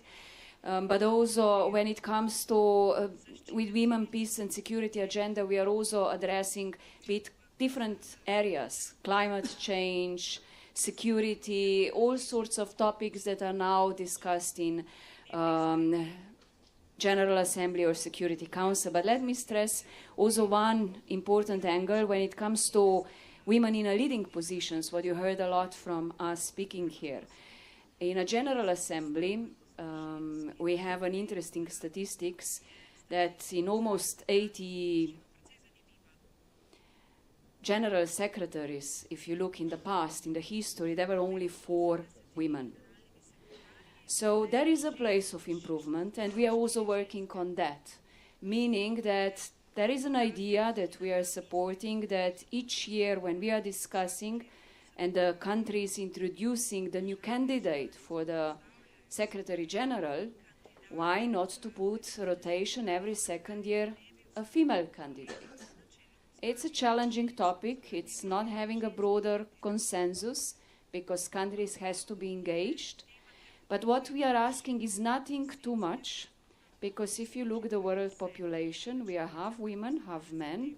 So why not to have equal representation? Because I think these are the best then answers to the challenges we were discussing.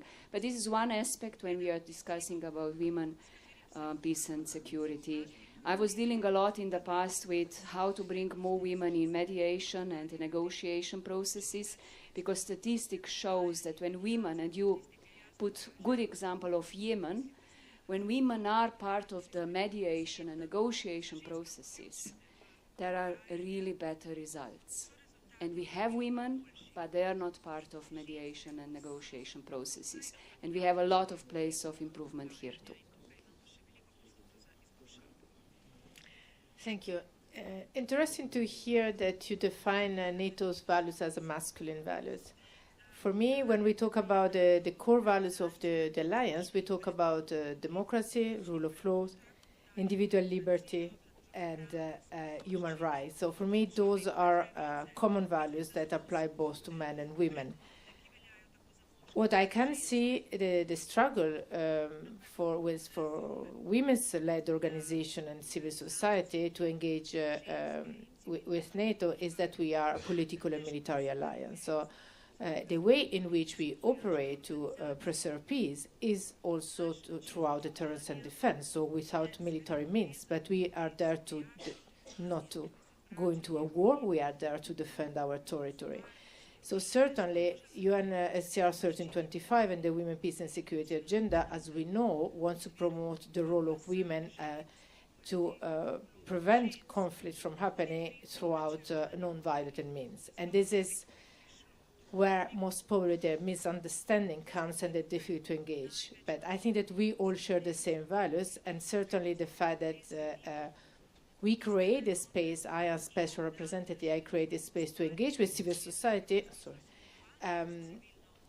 It's not only a space only for me, but it's a space for civil society to engage also across the alliance. I'm not afraid of criticism, and none of us is.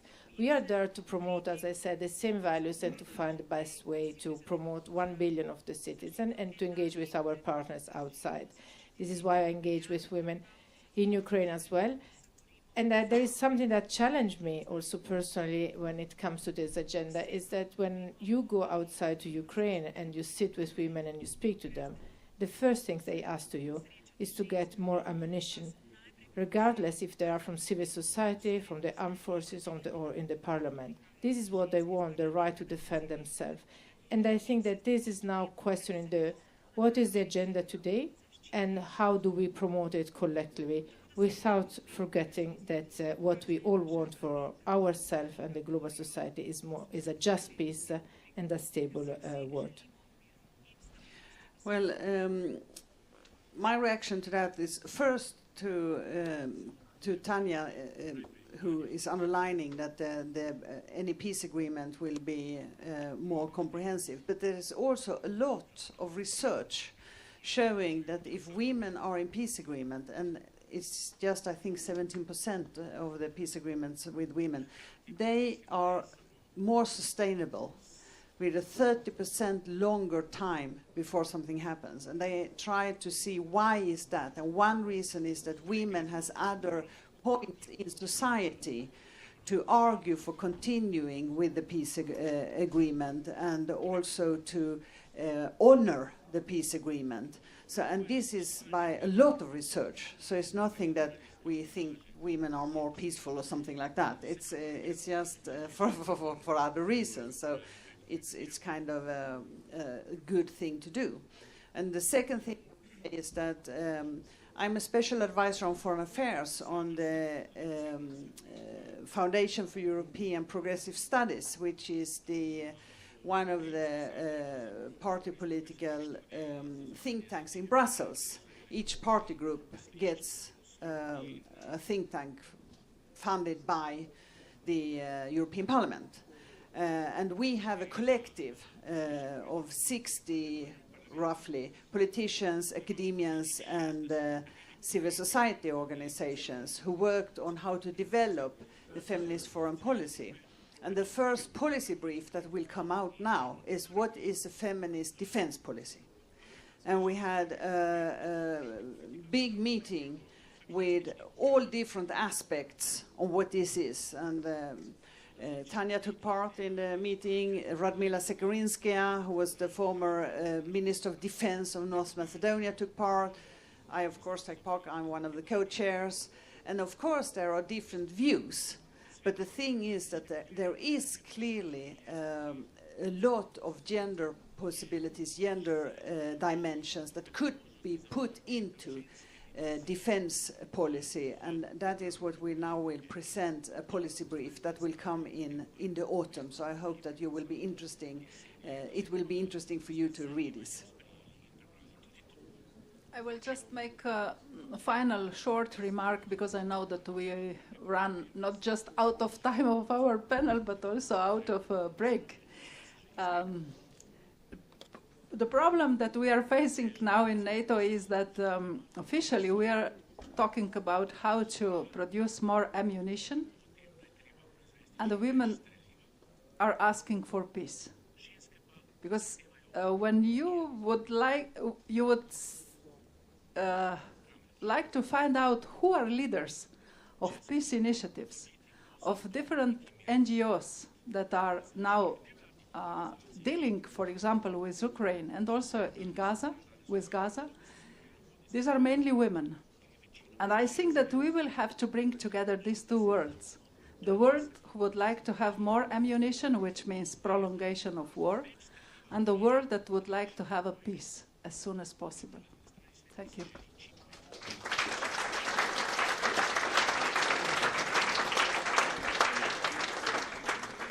Well, I think that the fact that we have not only used up our time, but also used up our coffee break time shows that the topic was the right one, for sure. And since we are out of time, let me just conclude by saying the following. Perhaps when we're talking about NATO and these issues, we should always remember also the words of the first Secretary General of NATO, Lord Ismay, about the NATO symbol, which he actually designed. And when he was asked, what does this star mean, the four-pointed star, what does it mean? He said, this star represents the compass which keeps us on the right path, which is the path of peace. And with that, I would like to thank all of our four panelists once again.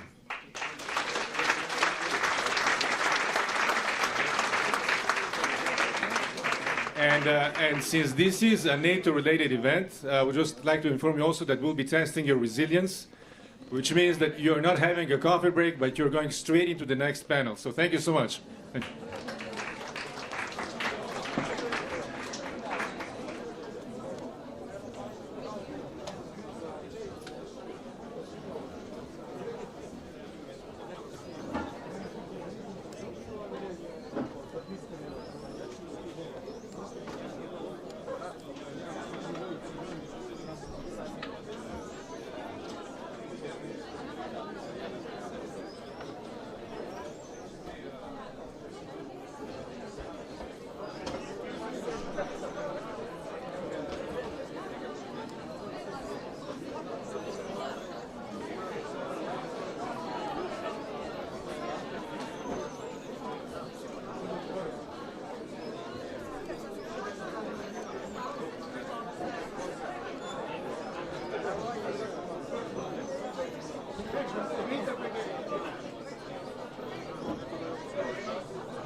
Hvala.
Good afternoon, everyone. Can I invite everyone to the final panel?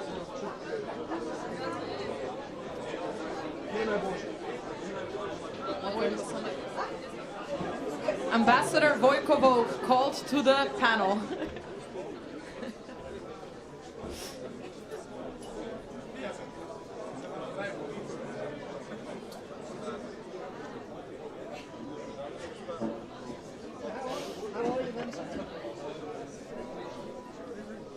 Good afternoon. Thank you for joining us to the final panel of the day, entitled Back to the Roots and Collective Defense, 75 Years of NATO. As we all know, this is why we're here today. In April, NATO will mark 75th anniversary, and also this will coincide with the 20th anniversary of Slovenian membership in the alliance. I really cannot imagine a more fitting time to be holding this panel discussion and with the panelists that we have than on this occasion. NATO has rightfully been labeled as the most successful and longest-standing political military alliance in history. We also heard that from General Cavoli on the panel earlier today. And since the inception, it has ensured and is still ensuring the security of its member states and its populations, amounting to 1 billion people and half of the world's military and economic might. It is an alliance of countries which, first and foremost, adhere to certain values and aspire to better themselves and their own societies when it comes to these values of the rule of law, democracy, and the freedoms that we hold and aspire to.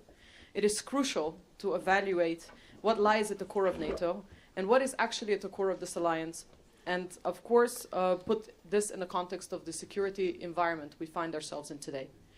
In the past decades, we have enjoyed, I believe, immense peace and prosperity, and also due to the decisions of the policymakers and defense establishment and politicians to harness this alliance. You will understand that many of you are sitting in this room today that are also, because of you and your decisions and your work, we find ourselves in this situation. The fact that we've had so much prosperity and peace. But now I believe we're also witnessing a turning point. Because the global alignment of power and interests is shifting. We can all feel that. We've talked about this today, and we're coming back to this discussion. The rule of law-based order is under severe strain. We are living in a very unpredictable security environment marked by war in Europe and the highest number of armed conflicts since the Cold War. Of course, NATO is shifting in response to that. We are returning to our roots, prioritizing collective defense, committing to a new approach.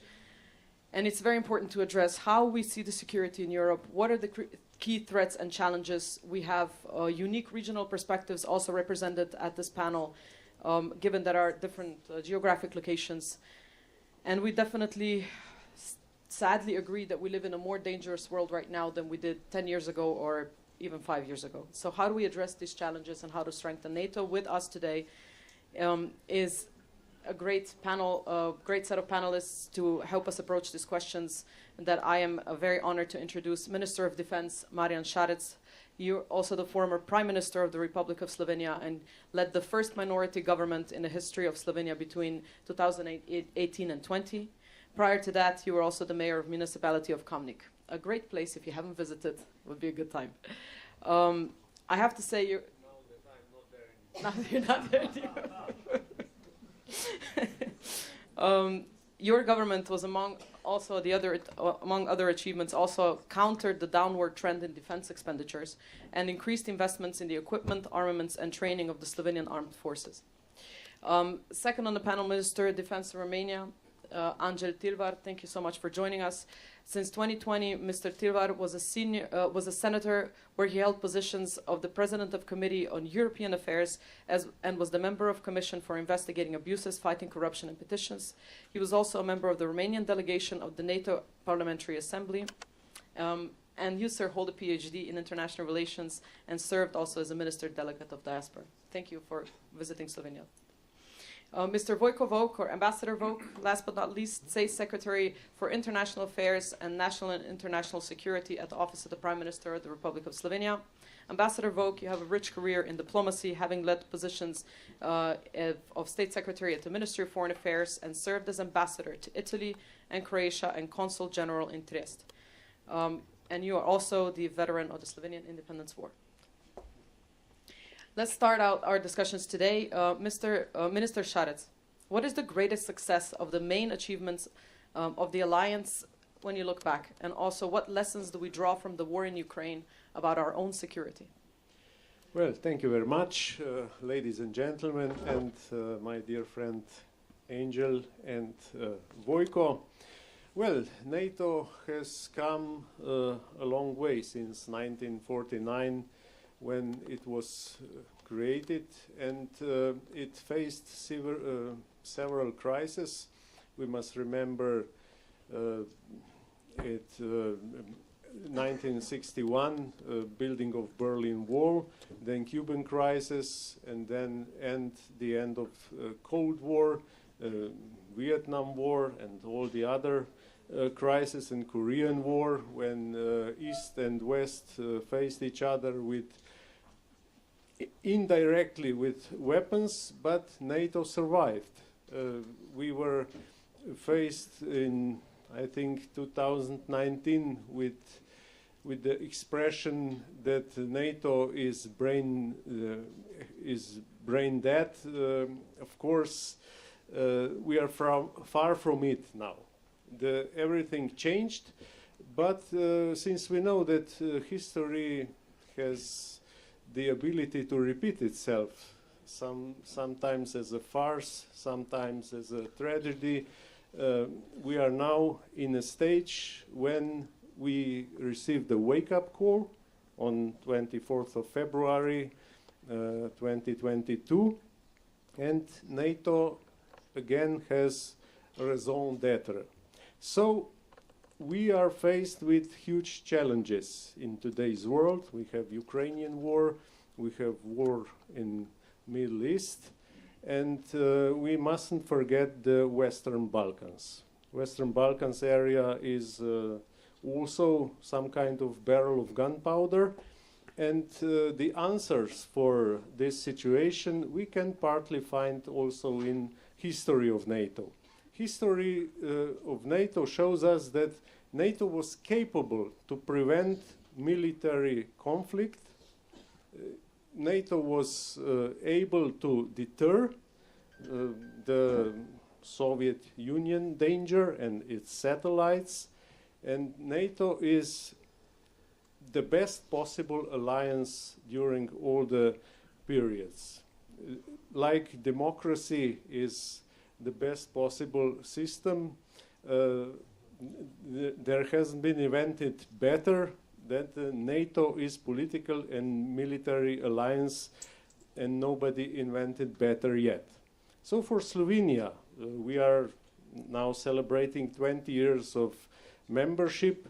For Slovenia, NATO is one of two best things that happened to us. The second is European Union.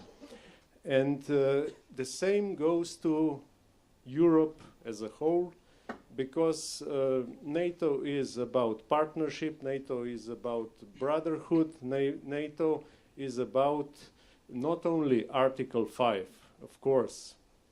I hope that never comes again to Article 5, but we mustn't speak about only Article 5 or only Article 3, as we are doing now, but we have to be prepared for combinations of both articles. And I think that NATO can be treated as a most successful alliance during these periods, and it's up to us now what we'll do after 75 years of NATO. Will we develop further? And partly we are already there, because entering Finland and Sweden into NATO, it speaks more than 1,000 words. Who would dare to even think about Finland and Sweden entering our brotherhood alliance? Nobody. But thanks to Mr. Putin, we are here now, and we are 32 of us. So I'm very optimistic about our alliance. I think that we must focus ourselves, what goals we need to achieve, and how to prevent Russia to win in Ukraine. That's our main task at this moment. Everything else is in the second row now. So that would be my conclusion, that NATO has been successful, has found its reason again, and we must go further in this way. Thank you very much, Minister. Minister Tilvar, the NATO strategic concept adopted in 2022 signifies a fundamental shift, which we also spoke earlier today, back towards collective territorial defense. Do you believe we share common threat perceptions among NATO members in Europe? What would be your view of the security challenges ahead? Thank you. I want to say hello to all of you. And first, let me add a few things connected to the first question that my honorable friend answered. And I would like to focus the importance of NATO in terms of regional approach. Both Romania and other countries from the Balkans switched from a way of organizing society from communism to democracy. One of the elements that were extremely important for us was becoming members, as Marian said, becoming members of EU and of NATO. Nobody would have imagined 30 years ago that this will be the way. What I want to focus upon is something that I had during my experience as a NATO Parliamentary Assembly member and chair of a committee.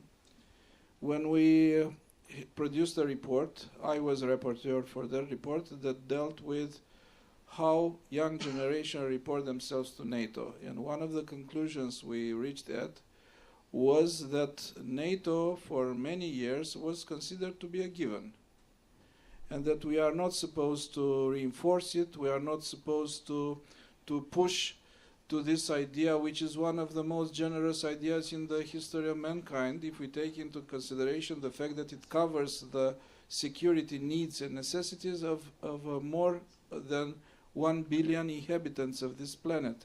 So what I want to focus upon is the importance of reinforcing the idea of NATO, supporting the idea of NATO, and endowing and endorsing the idea of NATO with a way of supporting it in terms of let's say resources. As far as the second part of my intervention is concerned, the strategic concept, of course, is important because it produces, and I will speak on not on behalf, but from the perspective of my country. For us, Black Sea is of paramount importance, Black Sea region. I wouldn't lay in front of you, because I'm sure that it was part of your conversation today, how important are the Western Balkans connected to the Black Sea region. The new strategic concept made it more clearer that this region, the region I come from, is important for NATO alliance. If we look further at the Vilnius summit, for instance, the region of Black Sea was better and more keenly underlined as it gained in importance, and we still are interested in profiling the Black Sea region in terms and in the perspective of NATO. And I would like to add some support for my idea. Both Marianne and me share the idea that EU is a source not only of prosperity but also of conflict diminishing and of support for democracy. Around the Black Sea, we have Georgia, which is was an aspiring country. Now it's a candidate state. We have Ukraine, and Ukraine is a country that is the victim of the unprovoked aggression of Russia. We have Moldova, which is a frontliner in terms of the pressure that Russia does, and in terms of hybrid attacks.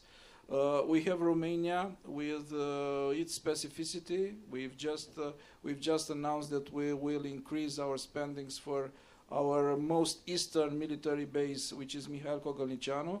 Will give more than 2.5 billion euros to enlarge and expand this military base that can cover the necessities of security of Black Sea. We go further to Bulgaria, we'll go further to Turkey. So from this perspective, we assess that the harassment and the provocations of Russia won't cease. We expect for years from now on that Russia will be present, will try to harass, will try to test reactions and so on.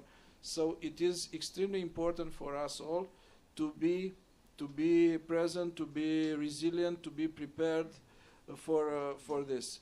From this perspective, if we discuss about a strategic concept or about the strategic compass, because we have another perspective of defense that refers to EU, I think that things are on a good way. I reinforce and I fully agree with what Marian says, that NATO is the way it should be. It's based on values, first of all. We all 32, we share the same values, so this is the kernel of the alliance. The second thing I would like to add, and I'll try not to speak too much, is the fact that we should not forget that NATO is a political military alliance. So it's important because we need political decisions, we need political reflection on everything we do within NATO. So I think that NATO should be considered as being the most effective and the most democratic or the most efficient way of defending the free and democratic world against any other challenge. The same thing is reflected even in the strategic concept or in the strategic compass. Thank you. Thank you, Minister. Ambassador Vok, we heard Minister Tirvar just say that NATO was considered to be a given at some point, but NATO also rests on the transatlantic alliance. And I apologize ahead for the very provocative question I'm about to give you, but do you believe, I mean, to what degree, how solid is the transatlantic alliance as the backbone of NATO? Are we worried about the US role and leadership in NATO given the potential political challenges? How would you respond to that? Thank you. First of all, I would like to say that I agree with everything that was said. My two ministers, because we also spoke about these things during the lunch, so we are at the same page. So, and it was also shown. About transatlantic relations, I will tell something that maybe somebody would not expect to hear it from me, but in many aspects, the period of Mr. Trump's presidency was very, very good for Europe because we have lived too long in a comfort zone. And of course, the future of transatlantic relations will be deeply decided also by the next American elections, and there's no secret about it because there is one candidate saying that he can finish war in Ukraine in one day. So you can imagine how can you do that. But what was our comfort zone? The comfort zone was something that America never did. We were being convinced for 20 years that spending for the defense is stupid and that nobody will ever attack us. And we believed that. Politicians in Europe believed that. Now we were attacked. Ukraine is part of Europe that was attacked. Crimea is the part of the world that was annexed by Russia and it was did as a first country after the Second World War. Nobody did that before, annexation of the foreign territory. Nobody did that before to attack another country in order to occupy it and to annex it again to the Russian whatever empire. So that was our guilt. That was our sin. Then we believed also, and they're trying to convince us, many politicians, that we should not enlarge NATO, because we are now, with that, we are provoking Russia. They were trying to convince us that Russia is afraid of NATO, so NATO must not come to the borders of Russia. So let me be very frank and not to lose many times in this discussion. Russia was never afraid of NATO. Putin is not afraid of NATO. Putin is afraid of democracy. Putin is afraid of the model that the European Union is giving to the whole free world and to all people. They try to come to Europe and to live in freedom and democracy. And this democracy and this role is endangering his leadership in Russia, which is not democratic. And especially Ukraine was seen as a threat for him because Ukraine was doing well. At least there was more liberty, more freedom in Ukraine. At least Pussy Riot could sing in Ukraine and they couldn't sing in Russia. So they went to sing in Ukraine to have full concerts because they couldn't sing in Russia. No, in Russia they were put in jail. Okay. So that was really endangering the Putin's regime. Then they were convincing us, politicians, that NATO is a dangerous organization that is aggressive, attacking others and so on. And as a proof, it was attack on Belgrade in '99. And we were forgetting to oppose this thing because we didn't wake up in the morning and say, okay, NATO, we don't have to do nothing today. Let's go bomb Belgrade just to see what happens. We were reacting to the possibility that Srebrenica will be repeated. And they were doing this again, Milosevic's regime, with people of Kosovo. 800,000 people were already fled from Kosovo when we intervened. We were afraid, literally afraid, that Sarajevo bombardment will be repeated. Srebrenica will be repeated. 150,000 deaths in Balkan War will be repeated. We believed also that. So, transatlantic relations could be much stronger when we will realize that we must spend more for our defense and that every member state must be able to provide defense for himself.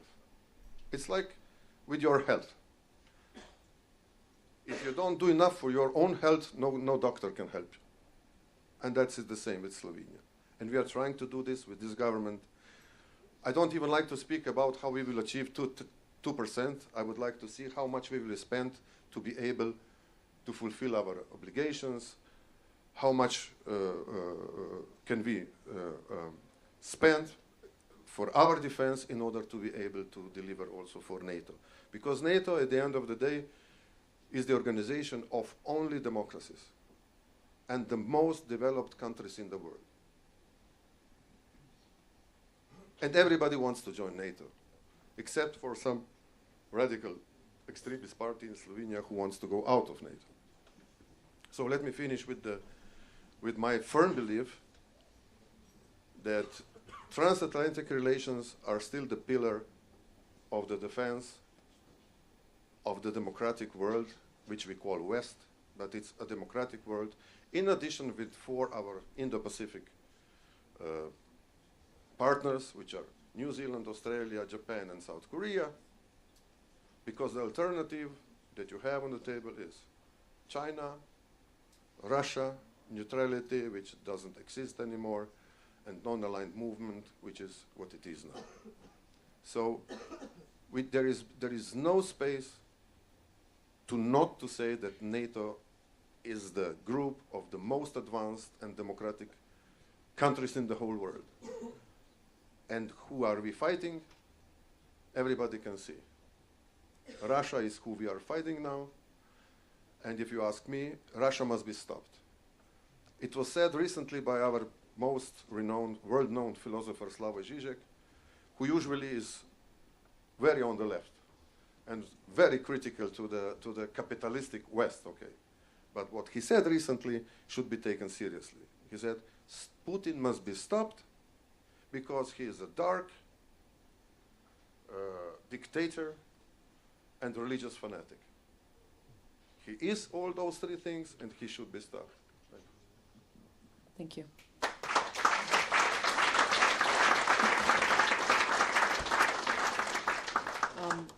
we've spoke a lot about values, and Minister Šarec, I wanted to start addressing slightly more regional perspectives. NATO's enlargement has been a historic success, and this is especially the case for Western Balkan countries.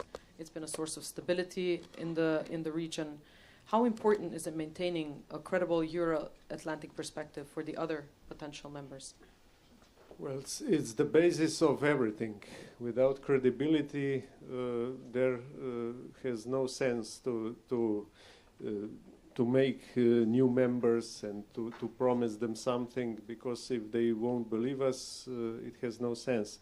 So I think that especially for Western Balkans, it's the most important thing that we give them credibility. Regarding also to European Union, not only NATO, it's a package. Well, some countries joined NATO first and then European Union. Some did vice versa, but I think it's very important to be credible, that these nations who would want to join us, that they believe us, that they are sure that we will deliver our commitments. And yes, as Vojko mentioned, I agree that some said that enlargement of NATO is a threat for world peace because Russia is afraid of it and everything. But who are we to judge, or who is Russia to judge somebody if he wants to join? Because it's right of every nation to be aligned where it wants to be aligned. And of course, Slovenia is a good example of it. We fought quite a war for independence. It was, some say it's only 10 days, but it's unimaginable if we would have in Slovenia such a war as it was later in Croatia or Bosnia and Herzegovina. Srebrenica was mentioned. So we are very lucky. It was only 10 days, but Milosevic's politics, it was basically the same as Putin's now. Because it was expansionist ambitions.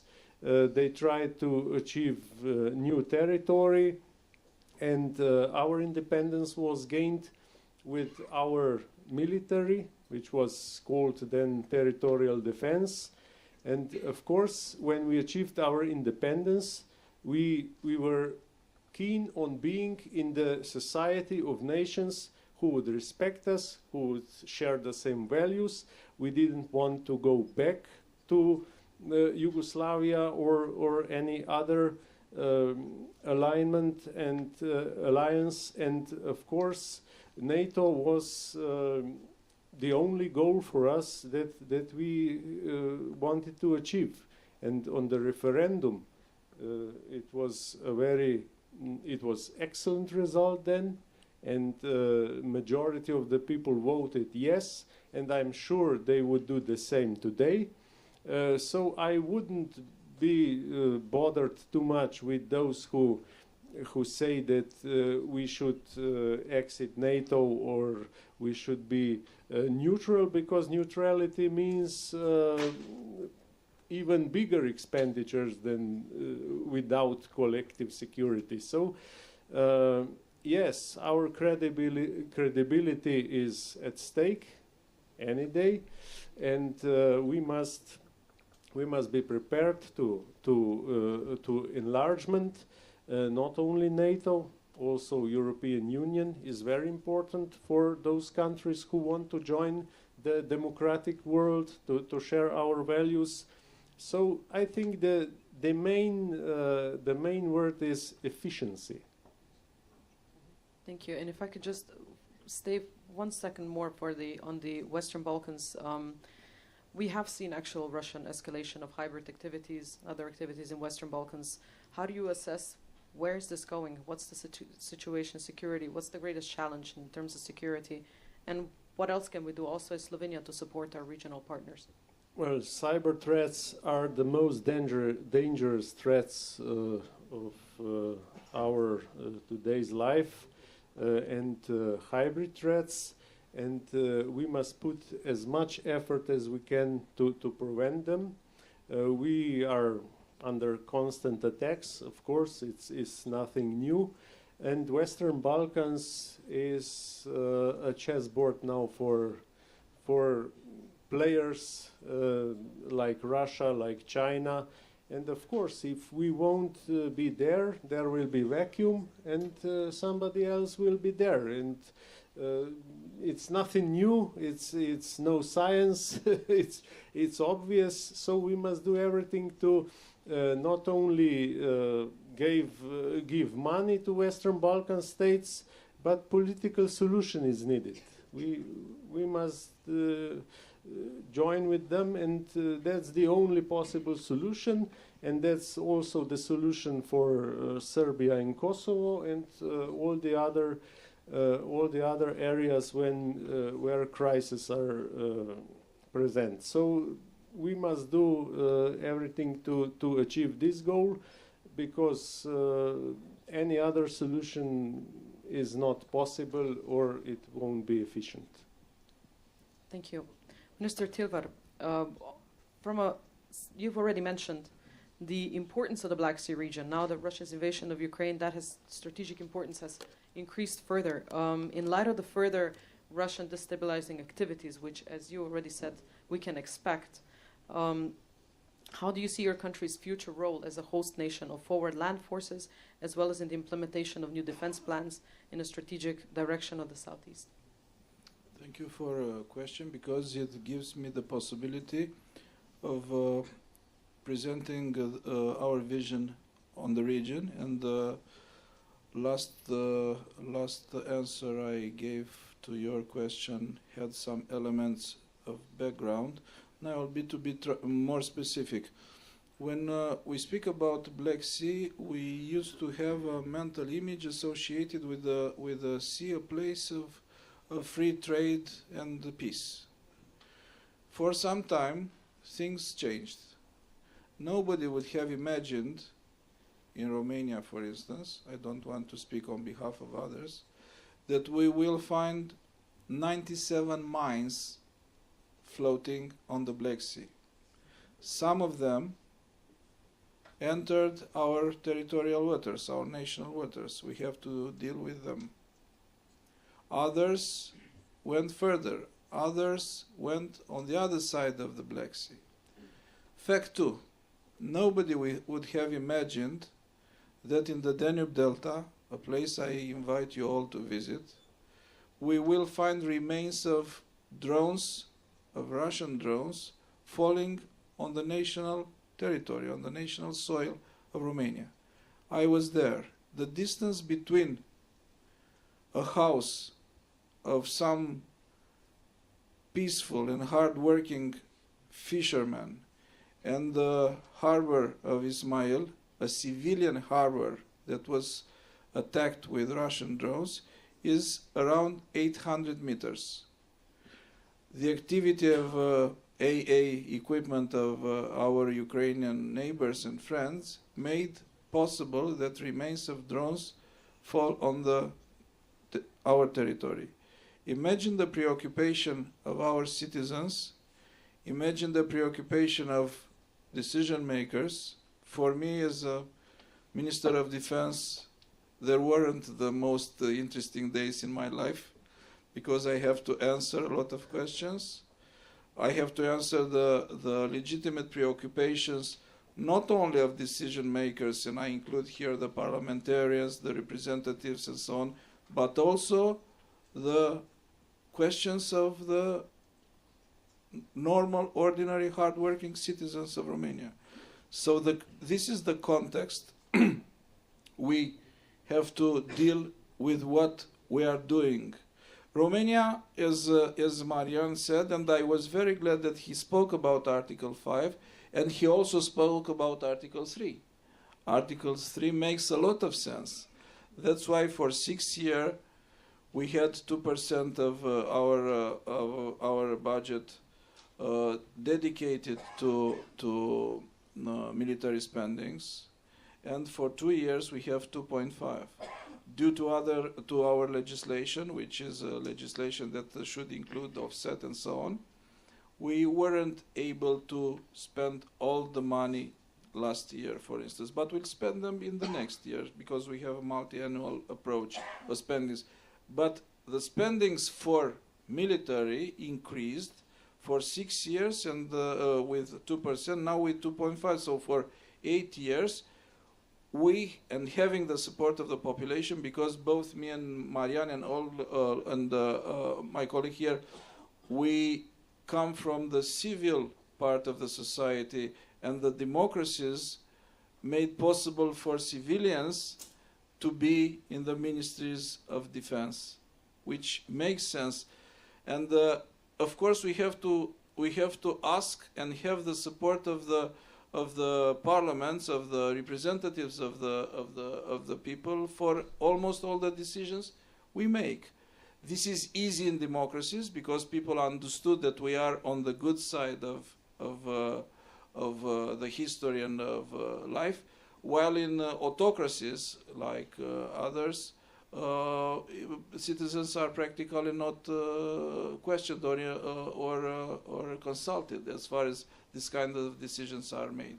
So we made the decision to offer the necessary resources to procure equipment, and we are in the position now to have Patriot, to have HIMARS, to have F-16. We had the possibility, and we are speaking about how we are prepared. We had the possibility with our allies, and Marianne was one of the supporters, to have the F-16 training center, that gives us the possibility of training our own pilots, but also Ukrainian friends or others from the alliance, because we speak about an alliance.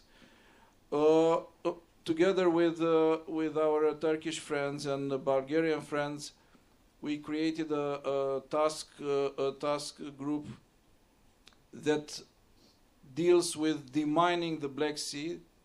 The reasons have just been presented by me a few minutes ago, and we discussed today in our bilateral meeting.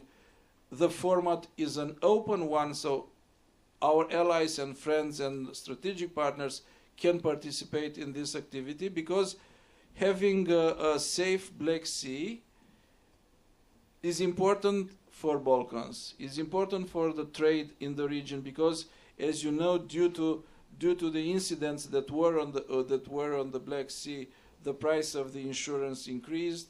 A number of companies do not work in this area in order to transport different goods. So this is what we do, and we will continue to do it. I mentioned the expansion, the fact that we'll expand MK, but we are also interested in Western Balkans, because we can't separate Western Balkans from the Black Sea region.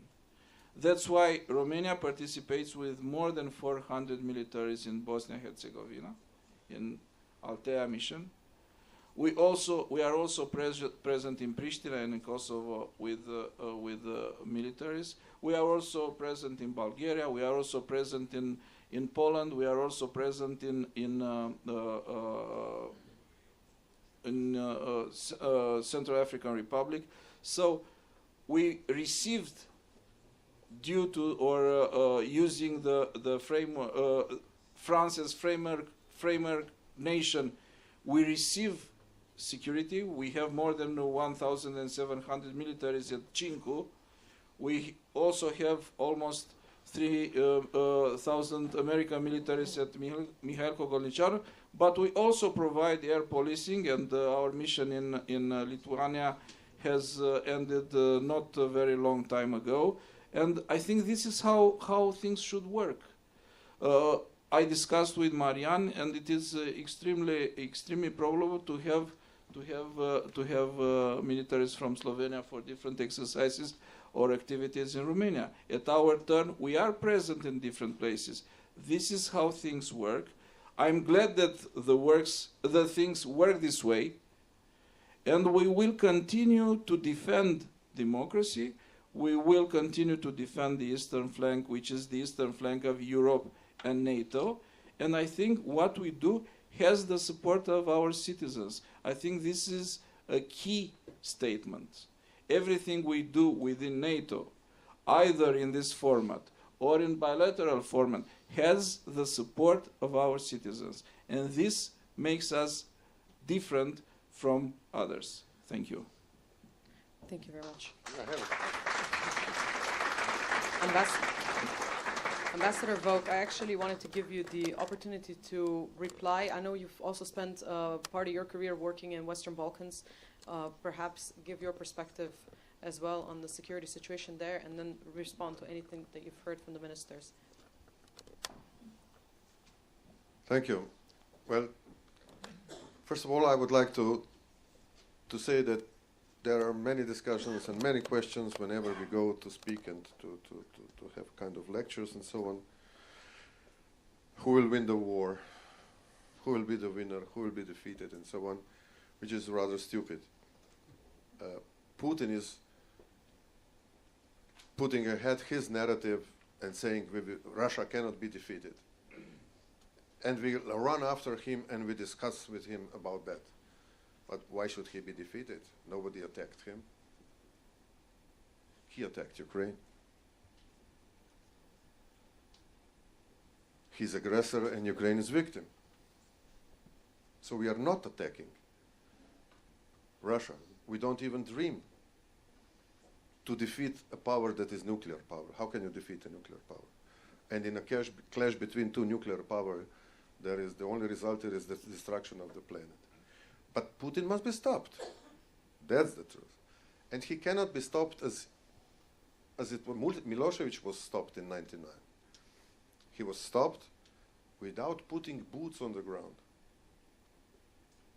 in Serbia. So this is a completely different story, much more dangerous, but NATO is still there, and NATO has this responsibility to stop Putin. One of the steps to stop Putin is to ensure that the Balkans is safe from Russian influence. And this is what we finally did with Bosnia, was that on the last European Council meeting, we took a common decision to start negotiations also with Bosnia, and now we have all countries on board moving somehow towards European Union, which for the first time after 20 years is considering seriously to go into enlargement, because we now say enlargement needs to be paid, but at the end it pays. So this is the first step. The second step is to what I was saying before, to enable us to defend ourselves. But at the end of the day, we must consider also the situation that only Europe is in. And we are forgetting this. We are, for the first time in our history, caught in a sandwich between two wars, one in the east and one on the south. And we are bleeding on the both parts. We are bleeding materially, our economy is bleeding, also because Mediterranean Sea is practically closed now because of the Houthis in what are they doing, and practically Red Sea and Suez are closed. Our ports are running out of business. Even Slovenian port Koper is running out of business. We pay a political price because our public opinions are turning against Europe, that is not for them doing enough to stop war in Gaza, and that war must be stopped. I don't know if we can sustain two wars for too long time from now, and I truly believe that we made a step forward on the last European Council, saying and adopting for the first time common position to stop that war. Now we have a resolution in Security Council, also produced by Slovenian diplomacy there, to stop war in Gaza, because otherwise we will lose complete our credibility in the global south, in the countries that are not affected by this war. They will not believe us that we are really, they will accuse us of double standards, why there are sanctions for Russia and there are no sanctions for Israel and so on. So with prolonging of these conflicts, we are really getting in trouble. And there is no secret that in both those two wars, leaders are awaiting elections in the United States for whatever the result will be. So we must shake up our hands, take this task in front of us very seriously. We have a summit in Washington, which needs to be a success. If it's not a success, it will be a disaster. And we must all fulfill our duties until then. And also for the sake of Europe, we will need to address also the political issues and strategical issues, because not many people understand that the world has completely changed, especially in Slovenia. Some people still live in a world where Russia was an ally and Germany and Italy was the enemy. Now it's the opposite. It's completely opposite. Now Germany and Italy are allies and Russia is the enemy. This is for the beginning, and then we will go for other solutions. Thank you.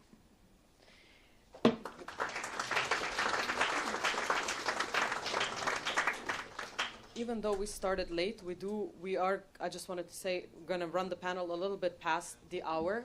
So I do want to do another round because the panelists are really challenging us to think outside the box and inside the box, of course. So I wanted to actually pose a slightly longer question to all three of you, and then we can actually do a concluding round, and please pick up any part that you would like. We have heard here today, and also from you, that we are spending and boosting defense capabilities. Actually, spending has increased in every NATO country since 2014. NATO has invested in the biggest reinforcements in collective defense in generations. Yet, we are still hearing about challenges, production capabilities, for example, in ammunition. We are still hearing some skeptical voices, maybe about our unity of the NATO alliance. Are we demonstrating a commitment for standing together, and are we doing enough to safeguard our democracies? And the second part, Ambassador Vok, you just mentioned something very important, and that is a potential gap between how the policymakers and people in this room are viewing the security environment and how the publics in Europe are perceiving it.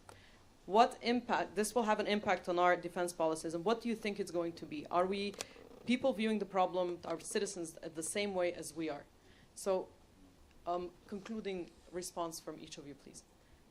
Minister Šarec, would you like to start? Well, yes, for Slovenian audience, it's probably very interesting to hear what Angel has to say, because his country is very near to Russia, because in Slovenia there's a huge lack of awareness in some parts what stage are we in. So I think that this, we remember Snake Island, it's very near to Romania. So we must be aware that spendings will have to grow.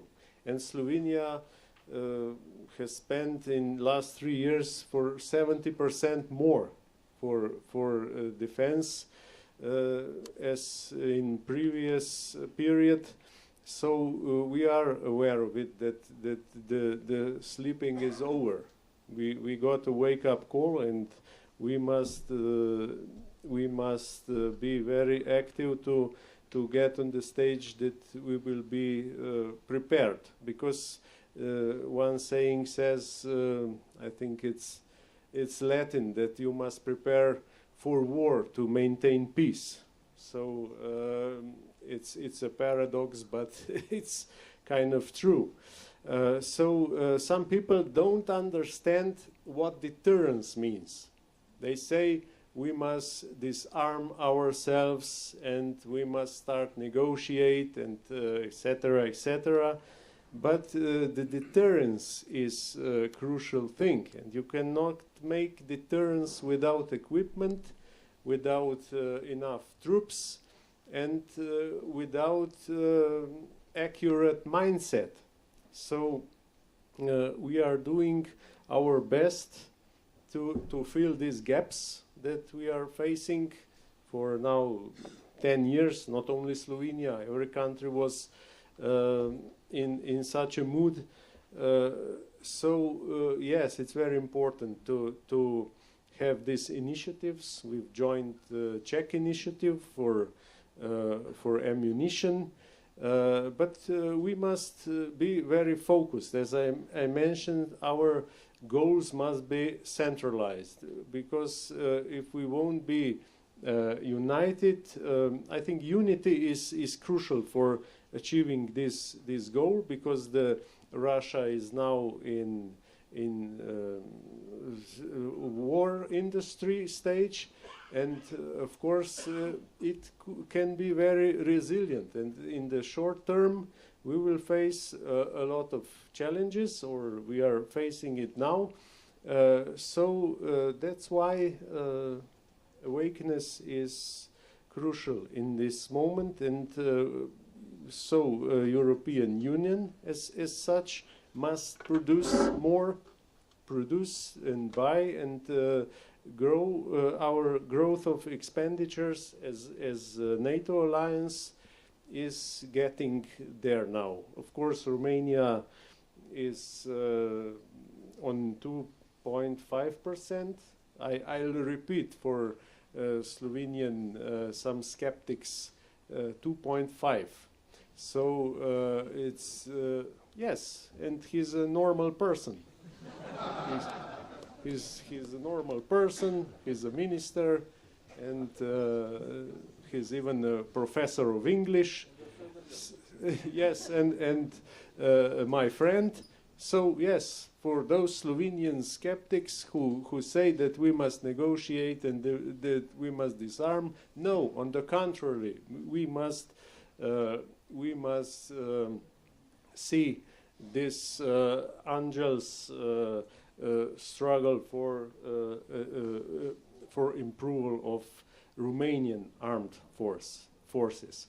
So he said it all, and Vojko said it all, and of course we won't be fighting nuclear. We are against boots on the ground, of course, but it's our sacred duty now to produce more, to be more effective in this manner, and there's nothing to it.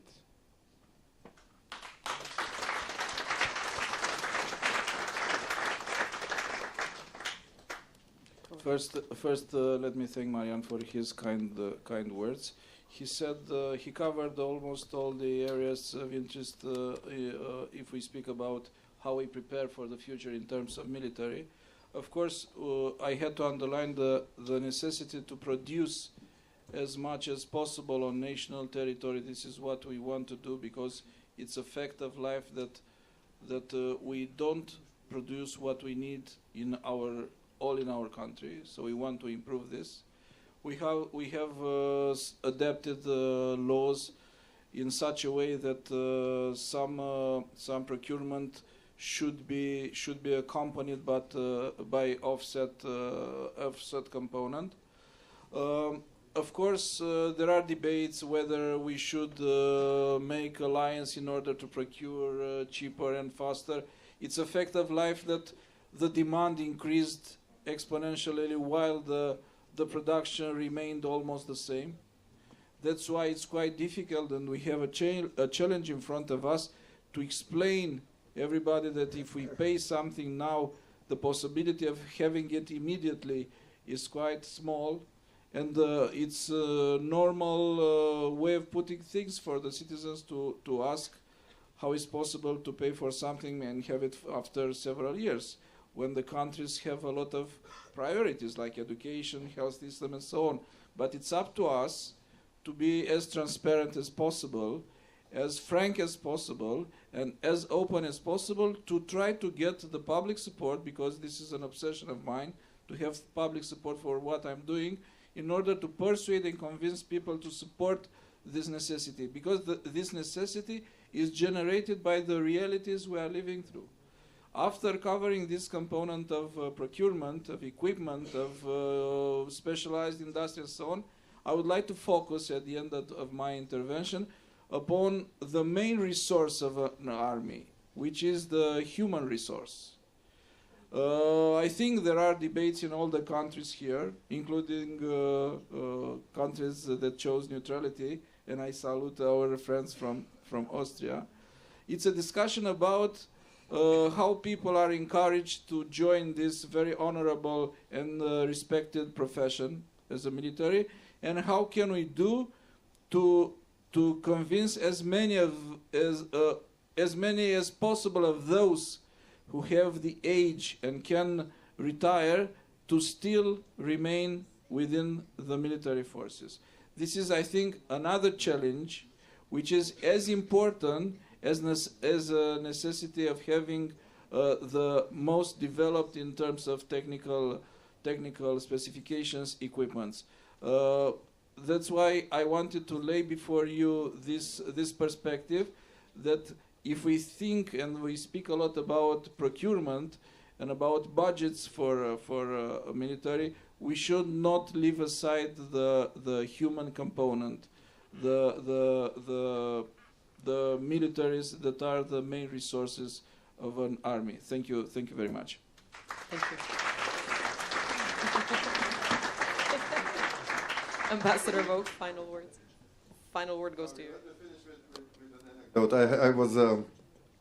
I had a discussion with a group of World War II veterans a couple of months ago. And I was risking a lot because we were in the restaurant and we had a couple of drinks, of course. And when they were trying to convince me that Russia has some reasons what Russia is doing, and that Russia needs to be understood. Russia has the historical reasons to retake Ukraine, and that Ukrainians are crazy to fight, unbeatable Russia, and blah, blah. I said, but are you hearing yourselves? You are the, at least, heirs of the war, veterans of the Second World War. But when Hitler came to Maribor in 1941, and when he said, make me this land German again, many applied to that. Because even Putin said, Ukraine is Russia and I will make it Russia again. But some opposed. They were rebels. They said, no, no, no.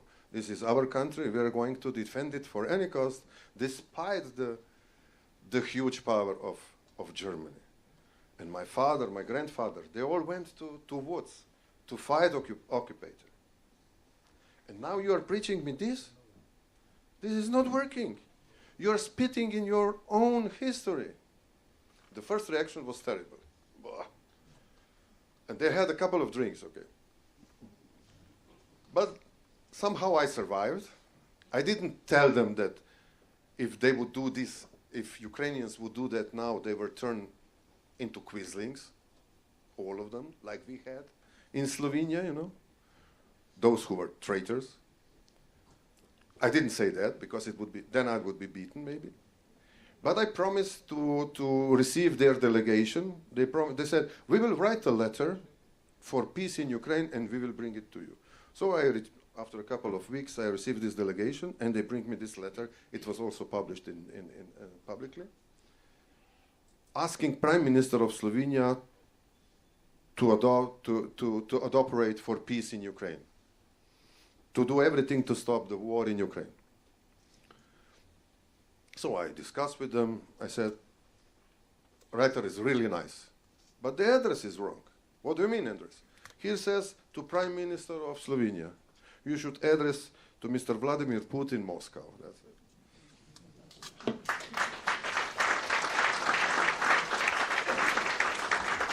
Thank you very much, distinguished panelists. We have run out of time, despite of the fact that we could probably sit here for another hour. Thank you for your strong messages of commitment and unity. And I believe it is your work that will enable NATO to overcome the challenges that face us. So please join me in thanking our panelists.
prosječili, pusto je isključiš tam ne.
Sam tam pazi RTV v kamero, se boš videl, kako ostali.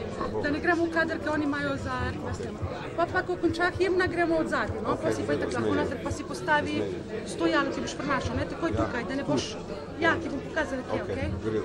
Da bo pač mir, da imaš primeru in čau.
Our rental cars. The white that last time that we had one, the white car? The Kodiak, yes. Is that what it was? That's one. I don't know where it's parked. But yeah, that is Skoda Kodiak. Yeah, I don't know if it's theirs. It's either parked here or over there. I don't know. Maybe it's a different one. But yeah, it's gonna be that white car and another one.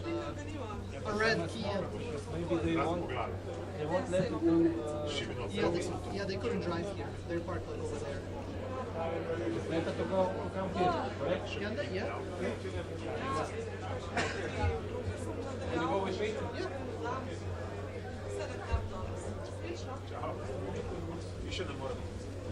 So I'm gonna go back to Ron and figure out the one.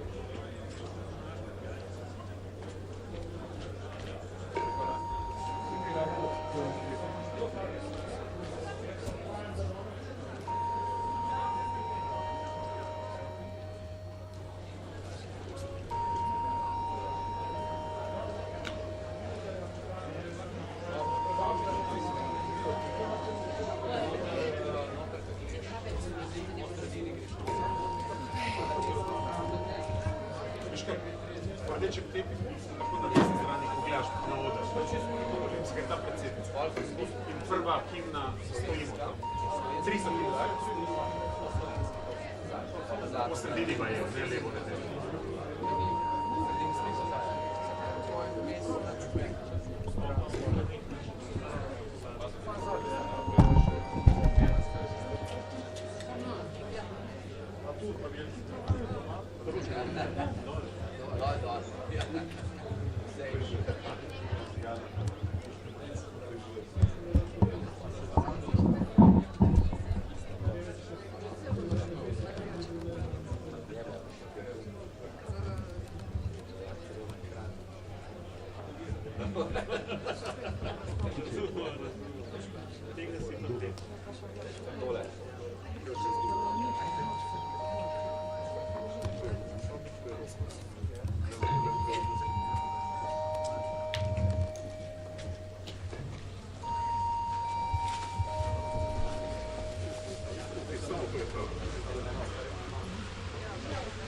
Mislim, Mostar je hiter, samo to, kot je debil, ne moreš naenkrat. Ne, to na Tercko je, mislim, pristopil, debil je na malem aparatu, to, ribež na žuli. Ne, veš, kaj to je, pa še to je, veš, kaj je stran. Ne, se pa je, da bodo na diski, kakaj stvari to, veš, to je. Vse. Ne, dela že Mostar je pred Peruti, ker je belešen, zato je še kaj se znakaplja. Konstrukcije smo še ni začel. Tak imamo že. Vse je vemo, da mislim tako. Ampak ja, veš, v tem se ne bojiš, mislim, kaj darc.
Gledamo sam ga zadnji.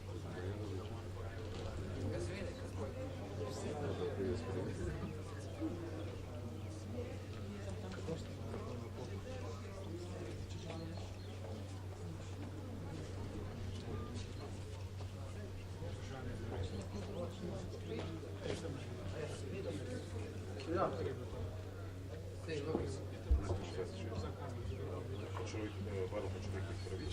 Že zdaj ne mogo zdaj. Vse pušče. A je še že tma. Si prvi vojašate. Mnogo dvorano. Pa pa, ki so začeli, pa sam pričil kasneje. Hvala pa na akcija. Pač first time ga malo zgrizu ga to ne. Kaš pa samo šaj. Stotinku. Oj, to lepo. Dobro, saj gibanje. Ja, gibanje sem dobro nazaj. Strač. Ja, to malo.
Ampak sem se delal.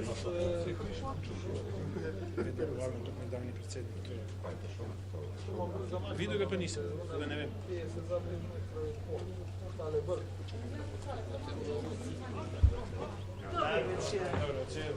Dobro, pa danes niste zrihtali. Vse ostalo smo. Vse ostalo ste. Nekaj mora biti, da je drugi boljši. Ma jaz verjamem, da bo odlično, ampak par kapec. Jaz ga bom službe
Ja, tako da imam tole prvo piko.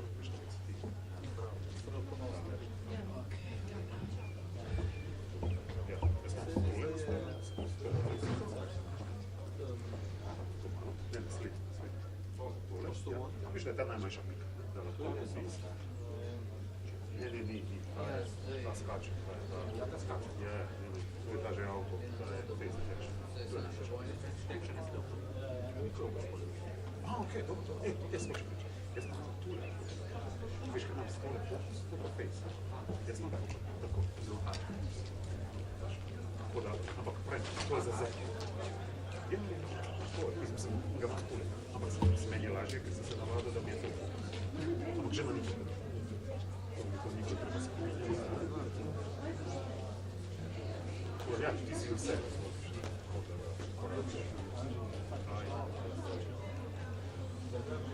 Ja, sam. Viš, kar imaš? Tole pa ga potem pa postavljamo še z 10, ja, to je zaveš. Se isto ti mislim, ko pogledaš skozi. Razno, če ga imaš tole, veš, da moraš stiskati, da gre vse skozi. Tako sem skočil, ker sem to moral menil spremeniti, da ga s koleščkom spremenil, ne s pritiskom.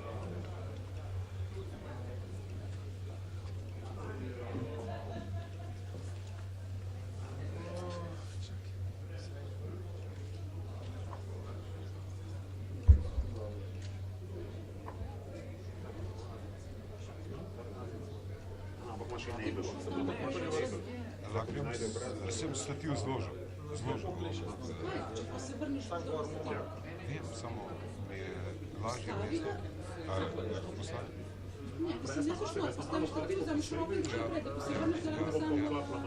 Če boš zlagal, boš si sam delal. Še sem to najmanjšo? Ne, čisto nekaj, ki sledi. Je brez tehnike, ki je klasična spot. Jaz imam klasični spot, na to delam.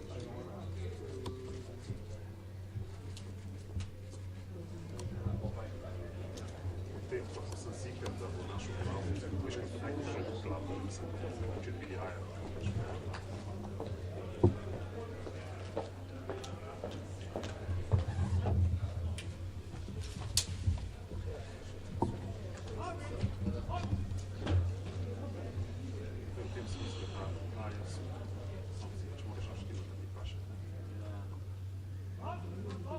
Načeloma ta fokus deluje kot fokus. Tako da je fiks, da nimaš presenečenja.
Da noite.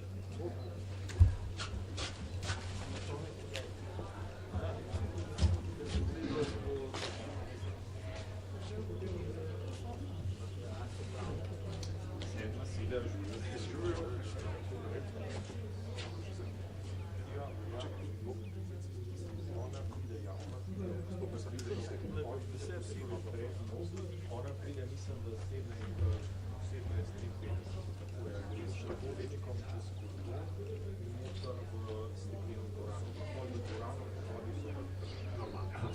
Pravi, imamo čas, da gremo nič divjati.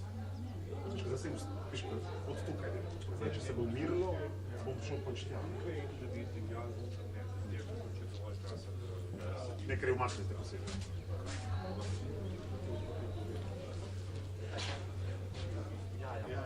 Ne, smo se že zmenili, veš, kaj s kamerami smo se morali zmeniti.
Če imaš 0,3 bi bil.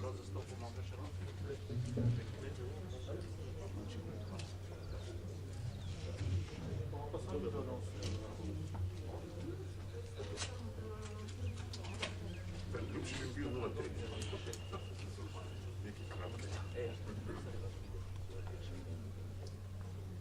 Mislim, to je ideja.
moram statijo tu pustiti.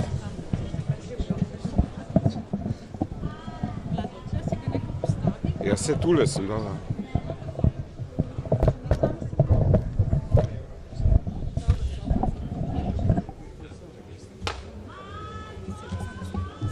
A se lahko? Mislim, lahko.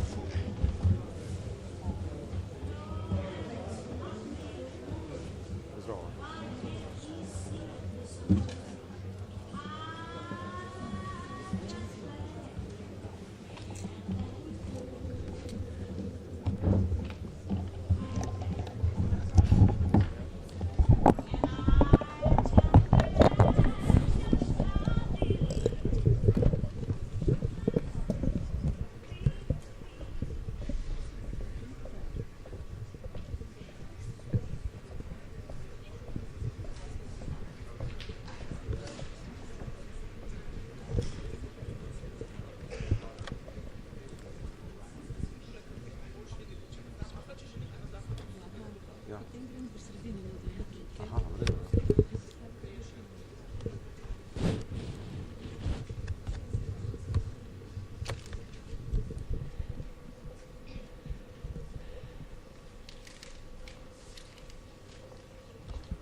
Spoštovane dame, cenjeni gospodje, v dvorano prihajajo častni gostje.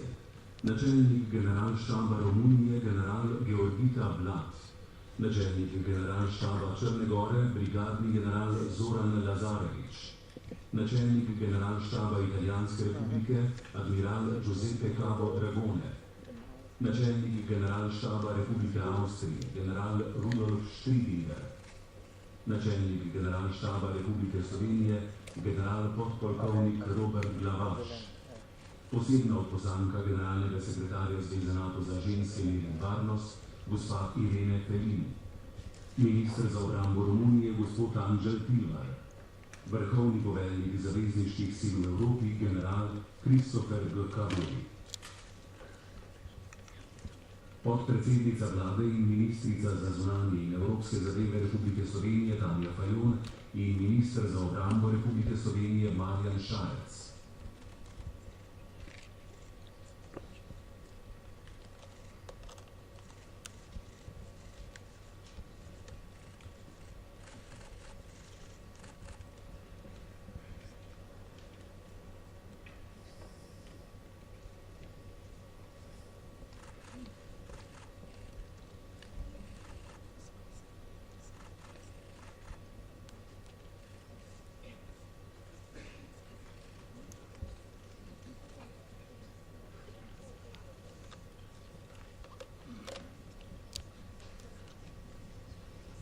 Predsednik Državnega sveta Republike Slovenije Marko Lotrič in predsednik vlade Republike Slovenije dr. Robert Golob.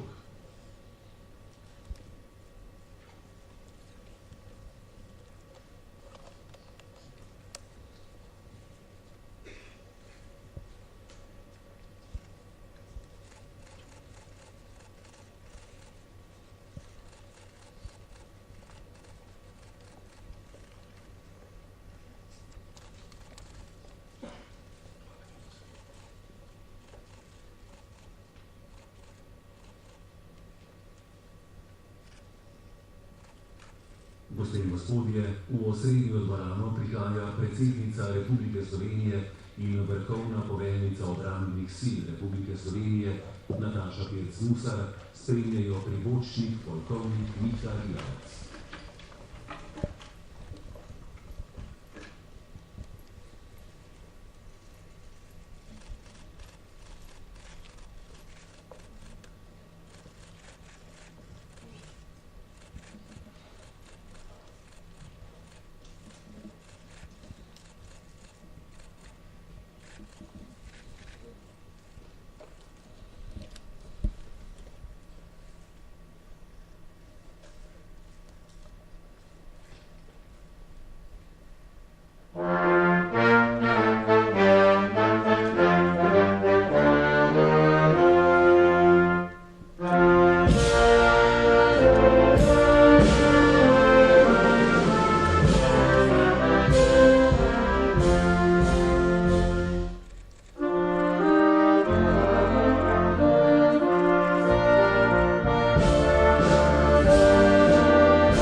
cenjeni gledalci pred televizijskimi sprejemniki, lepo pozdravljeni in dobrodošli na svečani obeležitvi 20. obletnice priključitve Republike Slovenije Zvezi NATO. Dobrodošli na praznovanju sodelovanja, sožitja in zavezništva. Praznovanju skupnosti, stabilnosti, medsebojne pomoči in solidarnosti. 29. marec je dan, ki je zaznamoval Slovenijo v več kot enem pogledu. Leta 1990 je bila prav na ta dan zakonom sprejeta naša slovenska himna Zdravljica. 116 let prej, leta 1874, se je na ta dan rodil Rudolf Meister.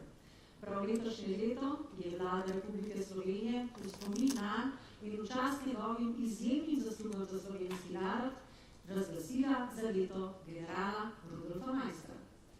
4 leta po prelomu tisočletja pa je bil to dan, ko je Slovenija v Washingtonu slovesno deponirala ratifikacijske listine Severnoatlantske pogodbe in tako vstopila v zvezo NATO. Skupaj še 6 vzhodnoevropskimi državami, Bolgarijo, Estonijo, Latvijo, Litvo, Romunijo in Slovaško, je postala del največje širitve v zgodovini zavezništva, ki ga je sicer ustvarilo 12 držav iz Evrope in Severne Amerike, danega leta 1949. Danes, 75 let kasneje, je zavezništvo močnejše za 20 držav. Da otvori dogodek in nam nameni nekaj svojih misli, na oder vabim predsednico Republike Slovenije in poveljnico obrambnih sil, doktorico Natašo Pirc-Musar. Izvolite.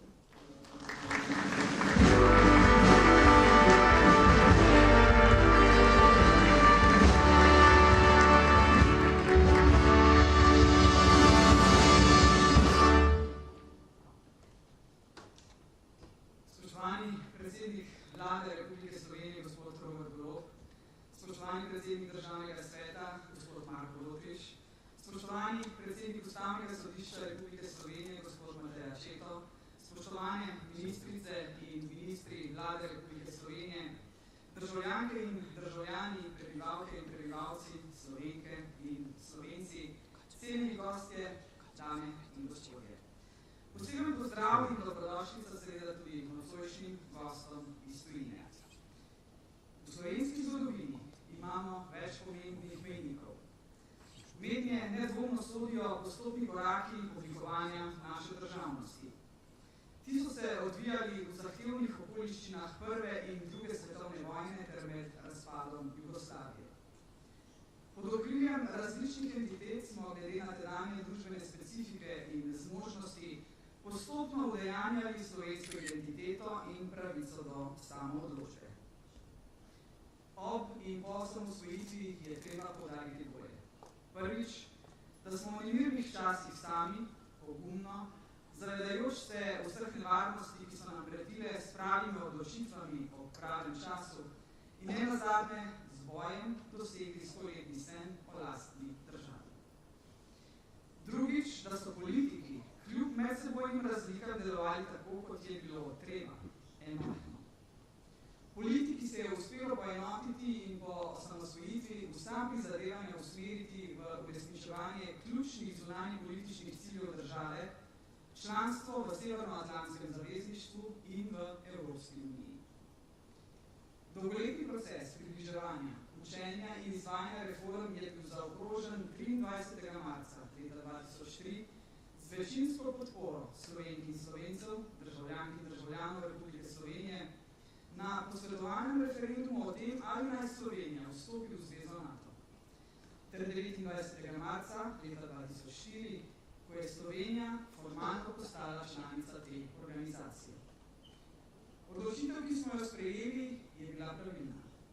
S članstvom smo pridobili ne samo vstop v obrambno zavezništvo, ampak tudi priznanje, da smo del okolja, ki temelji na demokraciji kot načinu življenja, vladavini prava, spoštovanju človekovih pravic in ozemeljske celovitosti ter suverenosti.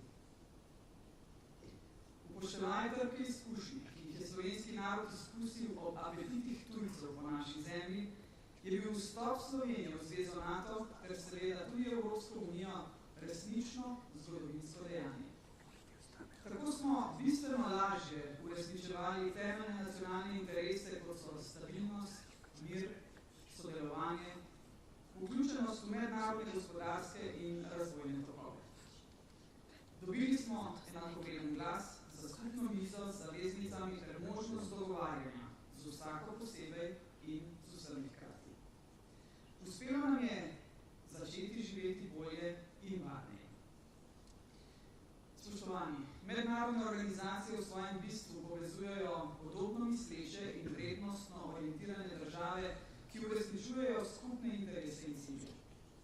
S sodelovanjem je lažje oblikovati učinkovite celovite rešitve za regionalne in globalne izzive.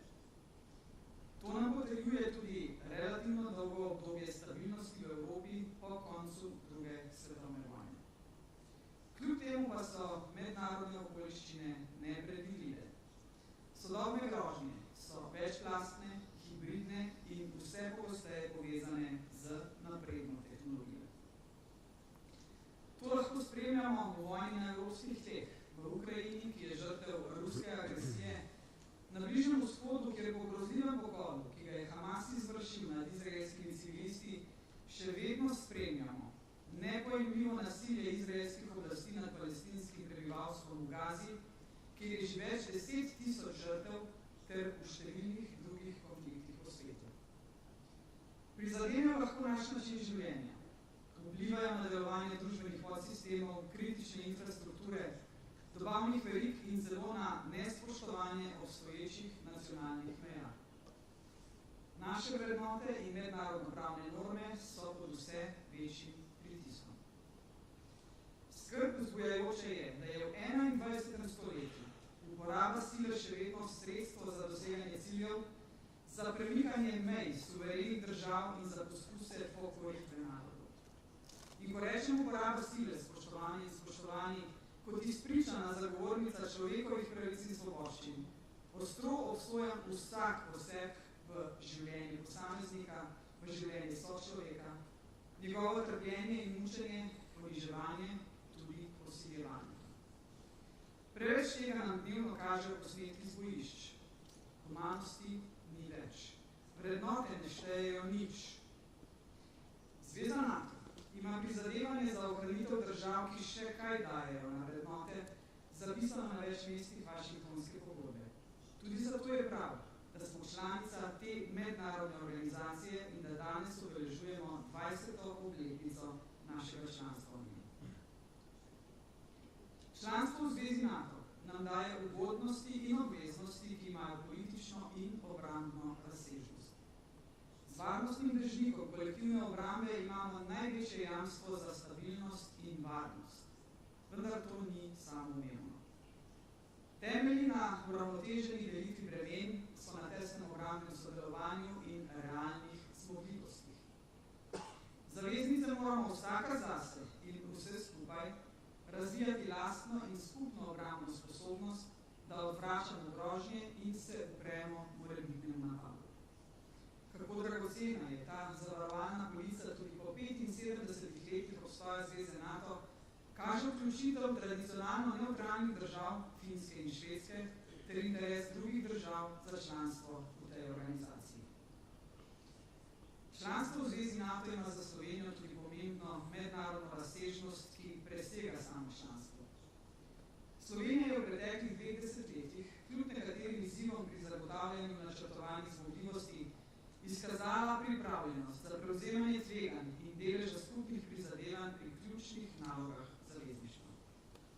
Slovensko vojsko smo in še vedno prispevamo k mednarodni varnosti in stabilnosti v številnih operacijah po svetu, odvračamo vojaške grožnje na vzhodu zavezništva, podpiramo partnerske države v soseščini in še mnogo drugega. Spoštovani in spoštovani, ena temeljnih funkcij države je, da zagotavlja varnost na svojem ozemlju. Brez varnosti ne morejo delovati druge družbene dejavnosti. Brez nje ni razvoja in blaginje. Zato moramo, politiki in družba, podpirati sodoben nacionalno-varnostni sistem, posebej Slovensko vojsko, od katere upravičeno pričakujemo, da nam pomaga ob vseh vrstah groženj in nesreč. Zato seveda potrebuje ustrezno usposobljenost, opremljenost in zaščito. Veseli me, da besede, torej več kot desetletje izražanja politične podpore boljši obrambni sposobnosti naše države v strateških dokumentih, vendarle postajajo dejanja. Pri izpolnjevanju zavez moramo vztrajati. Le tako bomo zavarovali sebe, prispevali k varnosti drugih članic ter s tem ostali kredibilen sogovornik v Zvezi NATO in mednarodni skupnosti nasploh. O tem, kako pomembno je, da vztrajamo pri izpolnjevanju zavez, veliko povedal ustrezne primerjave. Prav zaradi članstva v zvezi NATO za obrambo namenjamo manj sredstev, kot smo jih namenjali v bivši državi, ali kot bi jih morali v primeru, da bi si obrambo zagotavljali samostojno.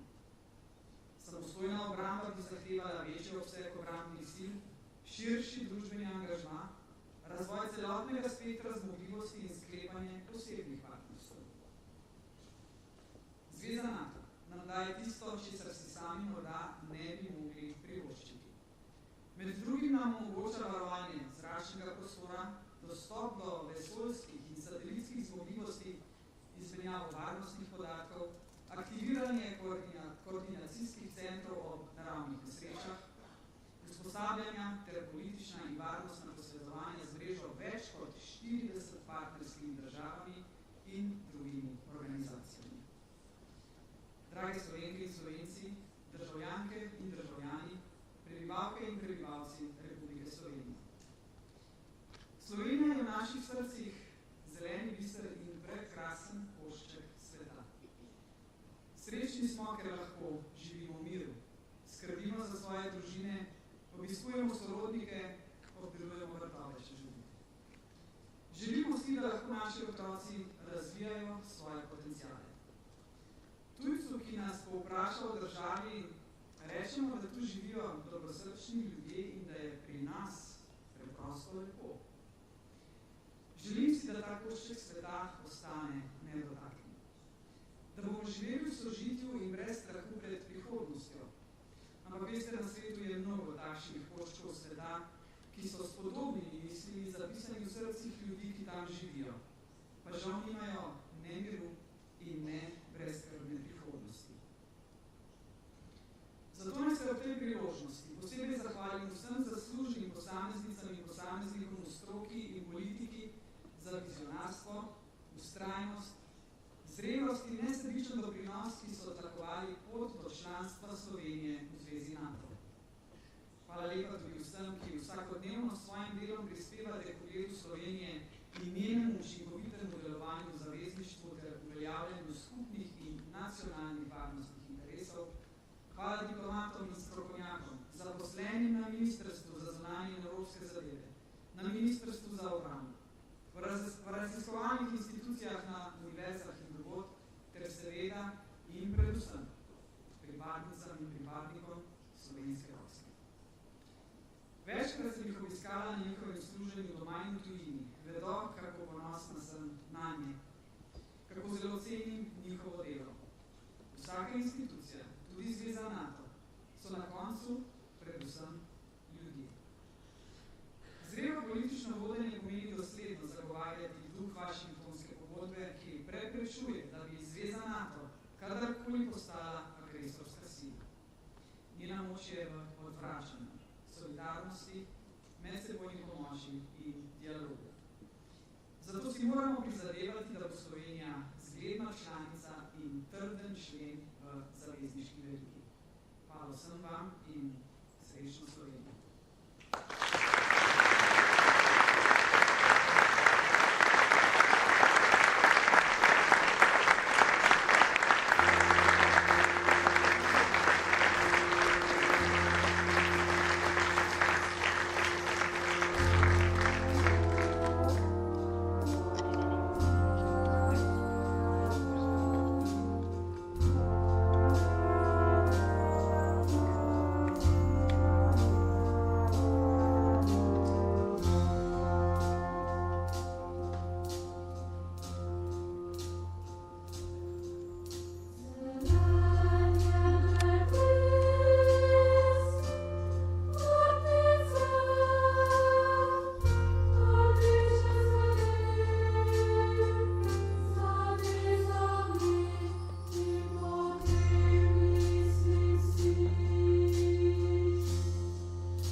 ministrica za inspirativne in povezovalne besede, ter hvala mešanemu mladinskemu pevskemu zboru Veter, ki jih je nasledil s čudovitim sporočilom. Hvala tudi Big Bandu Orkestra Slovenske vojske pod taktirko Rudolfa Strnada, ki nas je in nas bo spremljal skozi ves večer. Pot Slovenije v NATO ni bila kratka. Od prvih korakov do demokratično izvoljene vključitve naše države v partnerstvo za mir je minilo več kot 10 let, ko je naposled pred NATO stavbo v Bruslju zabrabolala naša zastava, marca 2004. Vse se je začelo z resolucijo o izhodiščih zasnove nacionalne varnosti 1993. Med drugim so sledili proces načrtovanja in ocenjevanja, sprejetje deklaracije o vključevanju v NATO, odprtje zračnega prostora za prelete zračnih plovil zveze, sprejetje in vključitev v proces akcijskega načrta za članstvo in ta se je sklepal po ciklih. Zgodilo se je v Pragi. Novembra 2002 je slovenska vlada prejela formalno povabilo generalnega sekretarja NATO, da prične pristopne pogovore. Sledilo je sprejetje izhodišč. Ti so potekali v 2 krogih. Januarja 2003 pa je vlada sprejela pobudo za pristop k Severnoatlantski pogodbi. Članstvo Slovenije v Evropski uniji in zvezi NATO je bilo vse od naše osamosvojitve naš strateški cilj. Sledil je dvojni referendum za vstop v Evropsko unijo in za vstop v NATO. Ta je začrtal pot Slovenije in smer je bila jasna. Za unijo in za NATO. Dobrih 66% volivcev si je želelo Slovenijo videti v tej obrambni zvezi. Spomnimo se izzivov in uspehov preteklosti, ter pomislimo, so bile najljubše pesmi že napisane ali najljubši takti šele sledijo.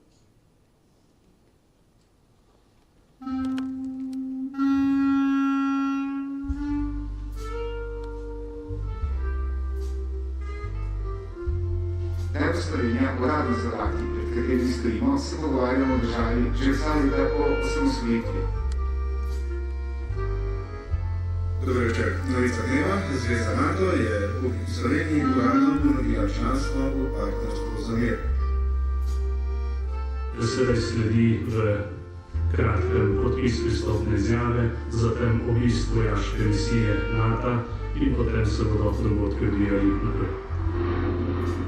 Mi se bomo dokazali s tem, da smo sposobni spoštovati kriterije, ki so pripisani v NATO.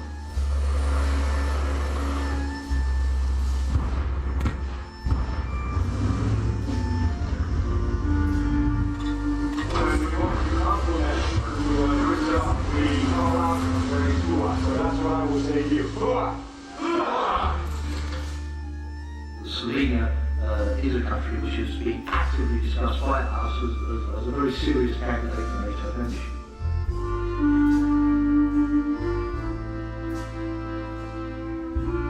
NATO is not out soliciting members. This is strictly a decision that needs to be made by the government of Slovenia and the Slovenian people. Zadnje dni se je po javnomnenjskih raziskavah sodeč občutno dvignila podpora Slovencev v Črnitvi. Vsekakor za, ne, logično. Pa se mora glasovati za.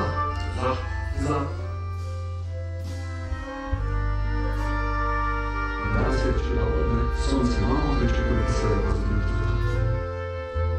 Jaz mislim, da smo se Slovenci znali pravilno in odgovorno odločiti. Ta rezultat tudi za NATO je dober, je pripričljiv, seveda še bolj pa za Evropsko unijo.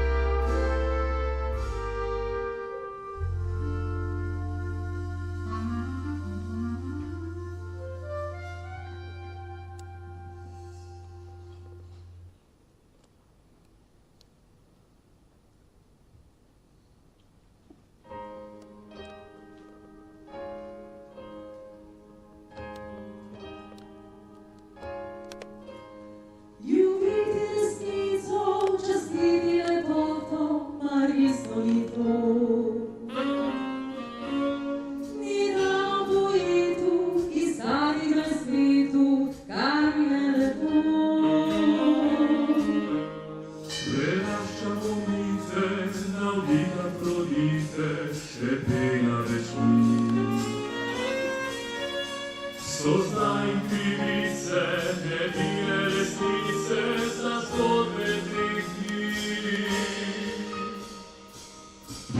So najviše pismi napisane, so se zmelju pismi nagovarjale, so se znanje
marec 2004 je bil na nek način popolnoma navaden dan.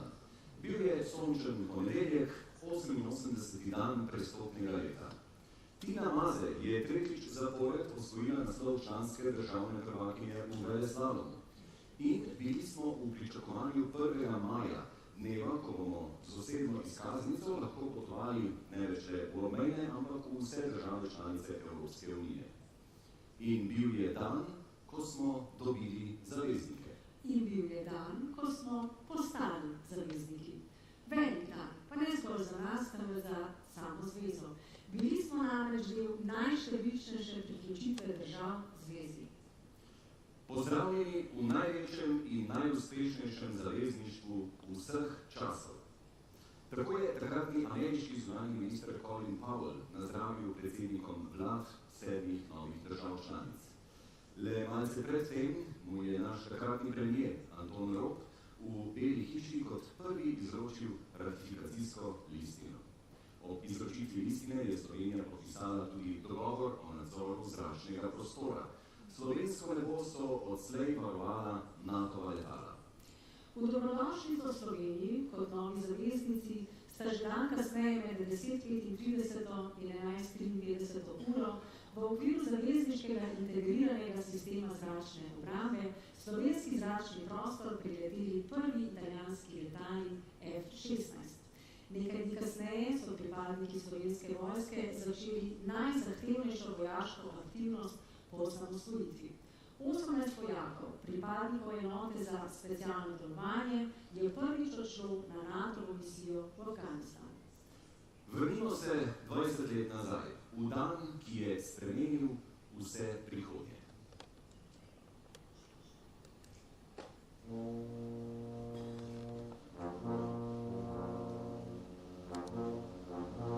To je bil pravzaprav tudi trenutek našega formalnega vstopa v NATO.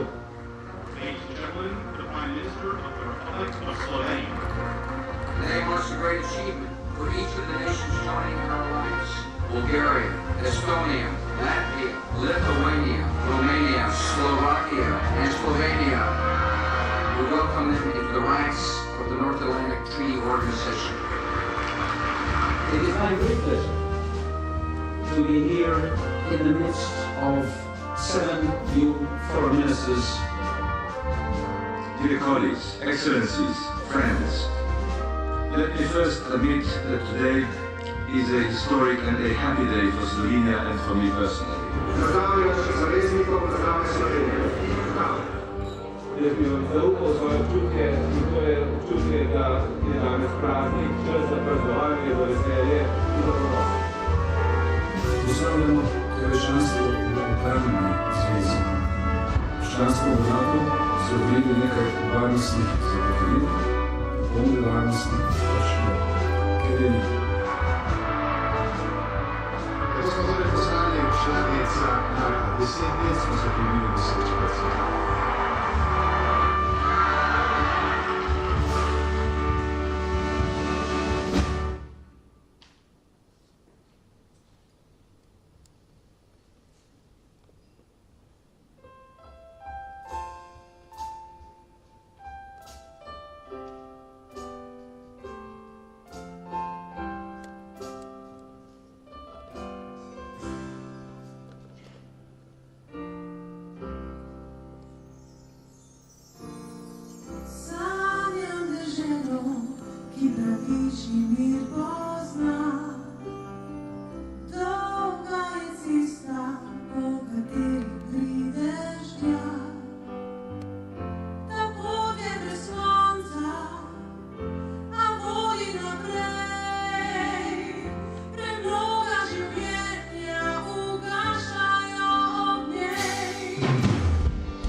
Zamolile so pokoj, mati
strli vtise predstavnikov vojsk ostalih članic NATO o slovenskih vojakih, ki sodelujejo na mednarodnih operacijah in misijah.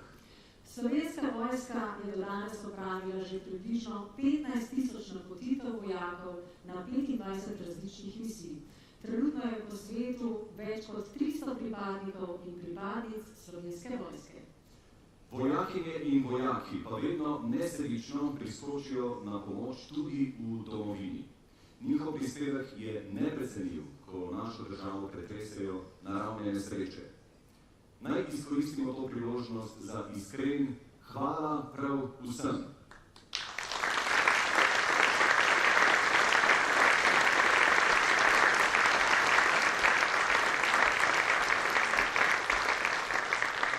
Tako kot slovenski vojaki po svetu zdržujejo obrambno držo zavezništva in ohranjajo mir, pripadniki drugih prijateljskih vojsk priskočijo na pomoč vsem nam, ko je to potrebno.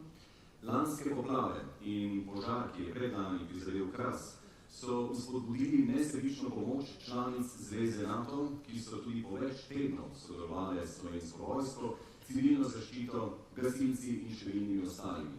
Rek, vsi za enega, eden za vse, med vojakinjami in vojaki resnično drži. Zgodba o solidarnosti, zavezništvu, prijateljstvu se tako nadaljuje. Čas piše svoje zgodbe in kdo ve, kaj prinaša naslednje poglavje. Naslednja glasbena pripoved pa govori o času, tistem, ki celi svet. Ko nas več ne bo, ostalo bo rožnato nebo.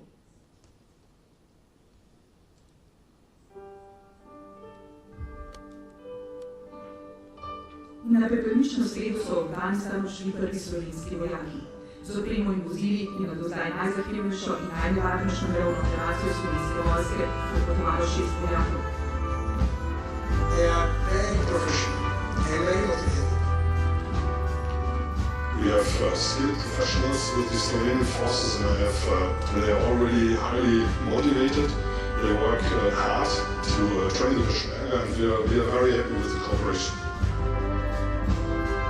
Slovenska vojska napotuje svoje pripadnice in pripadnike v pogibosti v mednarodni operaciji misije. Navaje, misije za hitro odzivanje teritorija aktivnosti zavezništva na podlagi pogodbe, ki je sklenila Republika Slovenija. V tem prepoznavamo odgovornost in notranji konsens naše države, da prispeva svoj legitimni, pravični in odgovorni delež po zagotavljanju in vzdrževanju miru ter po obrambi in ponašanju drugih držav članic NATO. 49 vojakov v Latviji in 101 vojak na Slovaškem. Slovenska vojska ima torej na vzhodni meji zavezništva največ svojih vojakov.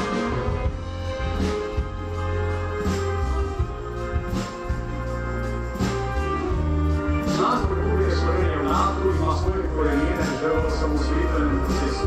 Na izkušnji vojske za Slovenijo se je pred 20 leti uresničila priključitev naše države v zavezništvu in strateškega, operativnega in taktičnega vidika prinaša reševati moč in sposobnost za uresničevanje poslanstva doma in tudi v mednarodnem okolju.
Od mesta do mesta, a do recista,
desetletjih širilo. Do danes se je pridružilo še 6 držav, zadnja Švedska pred nekaj tedni. Vzajemna podpora se tako krepi. Skupaj smo močnejši, skupaj uspevamo. Naj prihodnost zveni v melodijah skupnih sanj, melodij sodelovanja. Big Band Orkestra Slovenske vojske izvolite in draga Švedska, velkomna ali rade. Dobrodošli zavezniki.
Današnja slavnostna obeležitev dolgoletnega zavezništva se tako končuje. Izrisali smo lepo zgodbo o preteklosti, o dnevu, ki je zaznamoval tudi vse prihodnje. Skupaj z 31 zaveznicami ostajamo vodeni s kompasom skupnega videnja, pogleda v varno ter solidarno prihodnost. Trud, čas in volja se odražajo v harmoniji skupnega mišljenja in vrednot, v raznolikosti, ki se zliva v enotnost. Skupaj ostajamo stabilni v tem nepredvidljivem svetu. Poskušamo ga delati boljšega za vse nas. Najlepša hvala še enkrat slavnostni govornici, doktorici Nataši Virc-Musar. Hvala vsem nastopajočim, hvala vsem zbranim, gledalcem. In zdaj za konec skupaj prisluhnimo Big Bandu Orkestra Slovenske vojske, mladinskemu mešanemu pevskemu zboru Veter, Ireni Jebula-Tiran, Juretu Počkaju, Nini Strnat, Gregorju Ravniku, Heleni Blagne in Rudolfu Gasu. Skupaj nas bodo popeljali v lepši svet. Srečno Slovenija!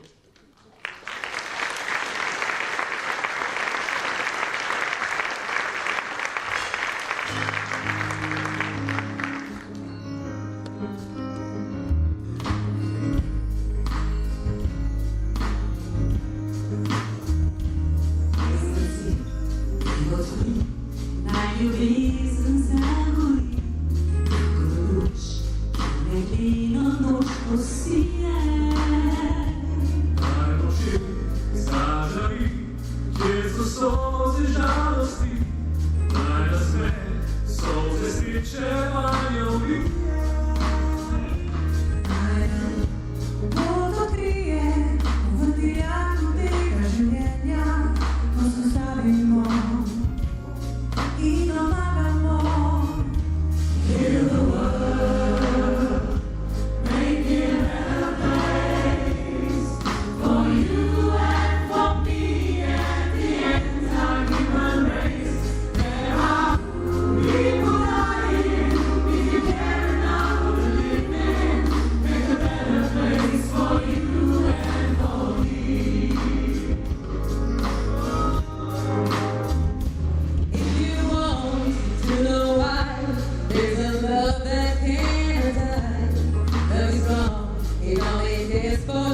forgiven.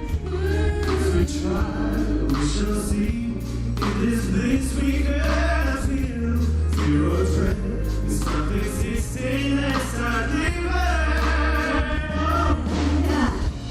Isn't always love's enough with growing, so make a better world. Make a better world. Heal the world. Make it better.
A so že rešili v Ljubljani?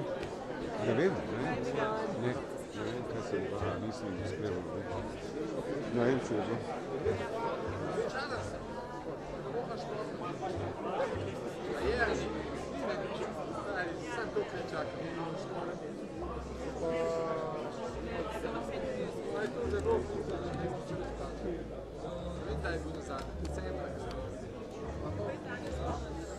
Pa ni bilo več.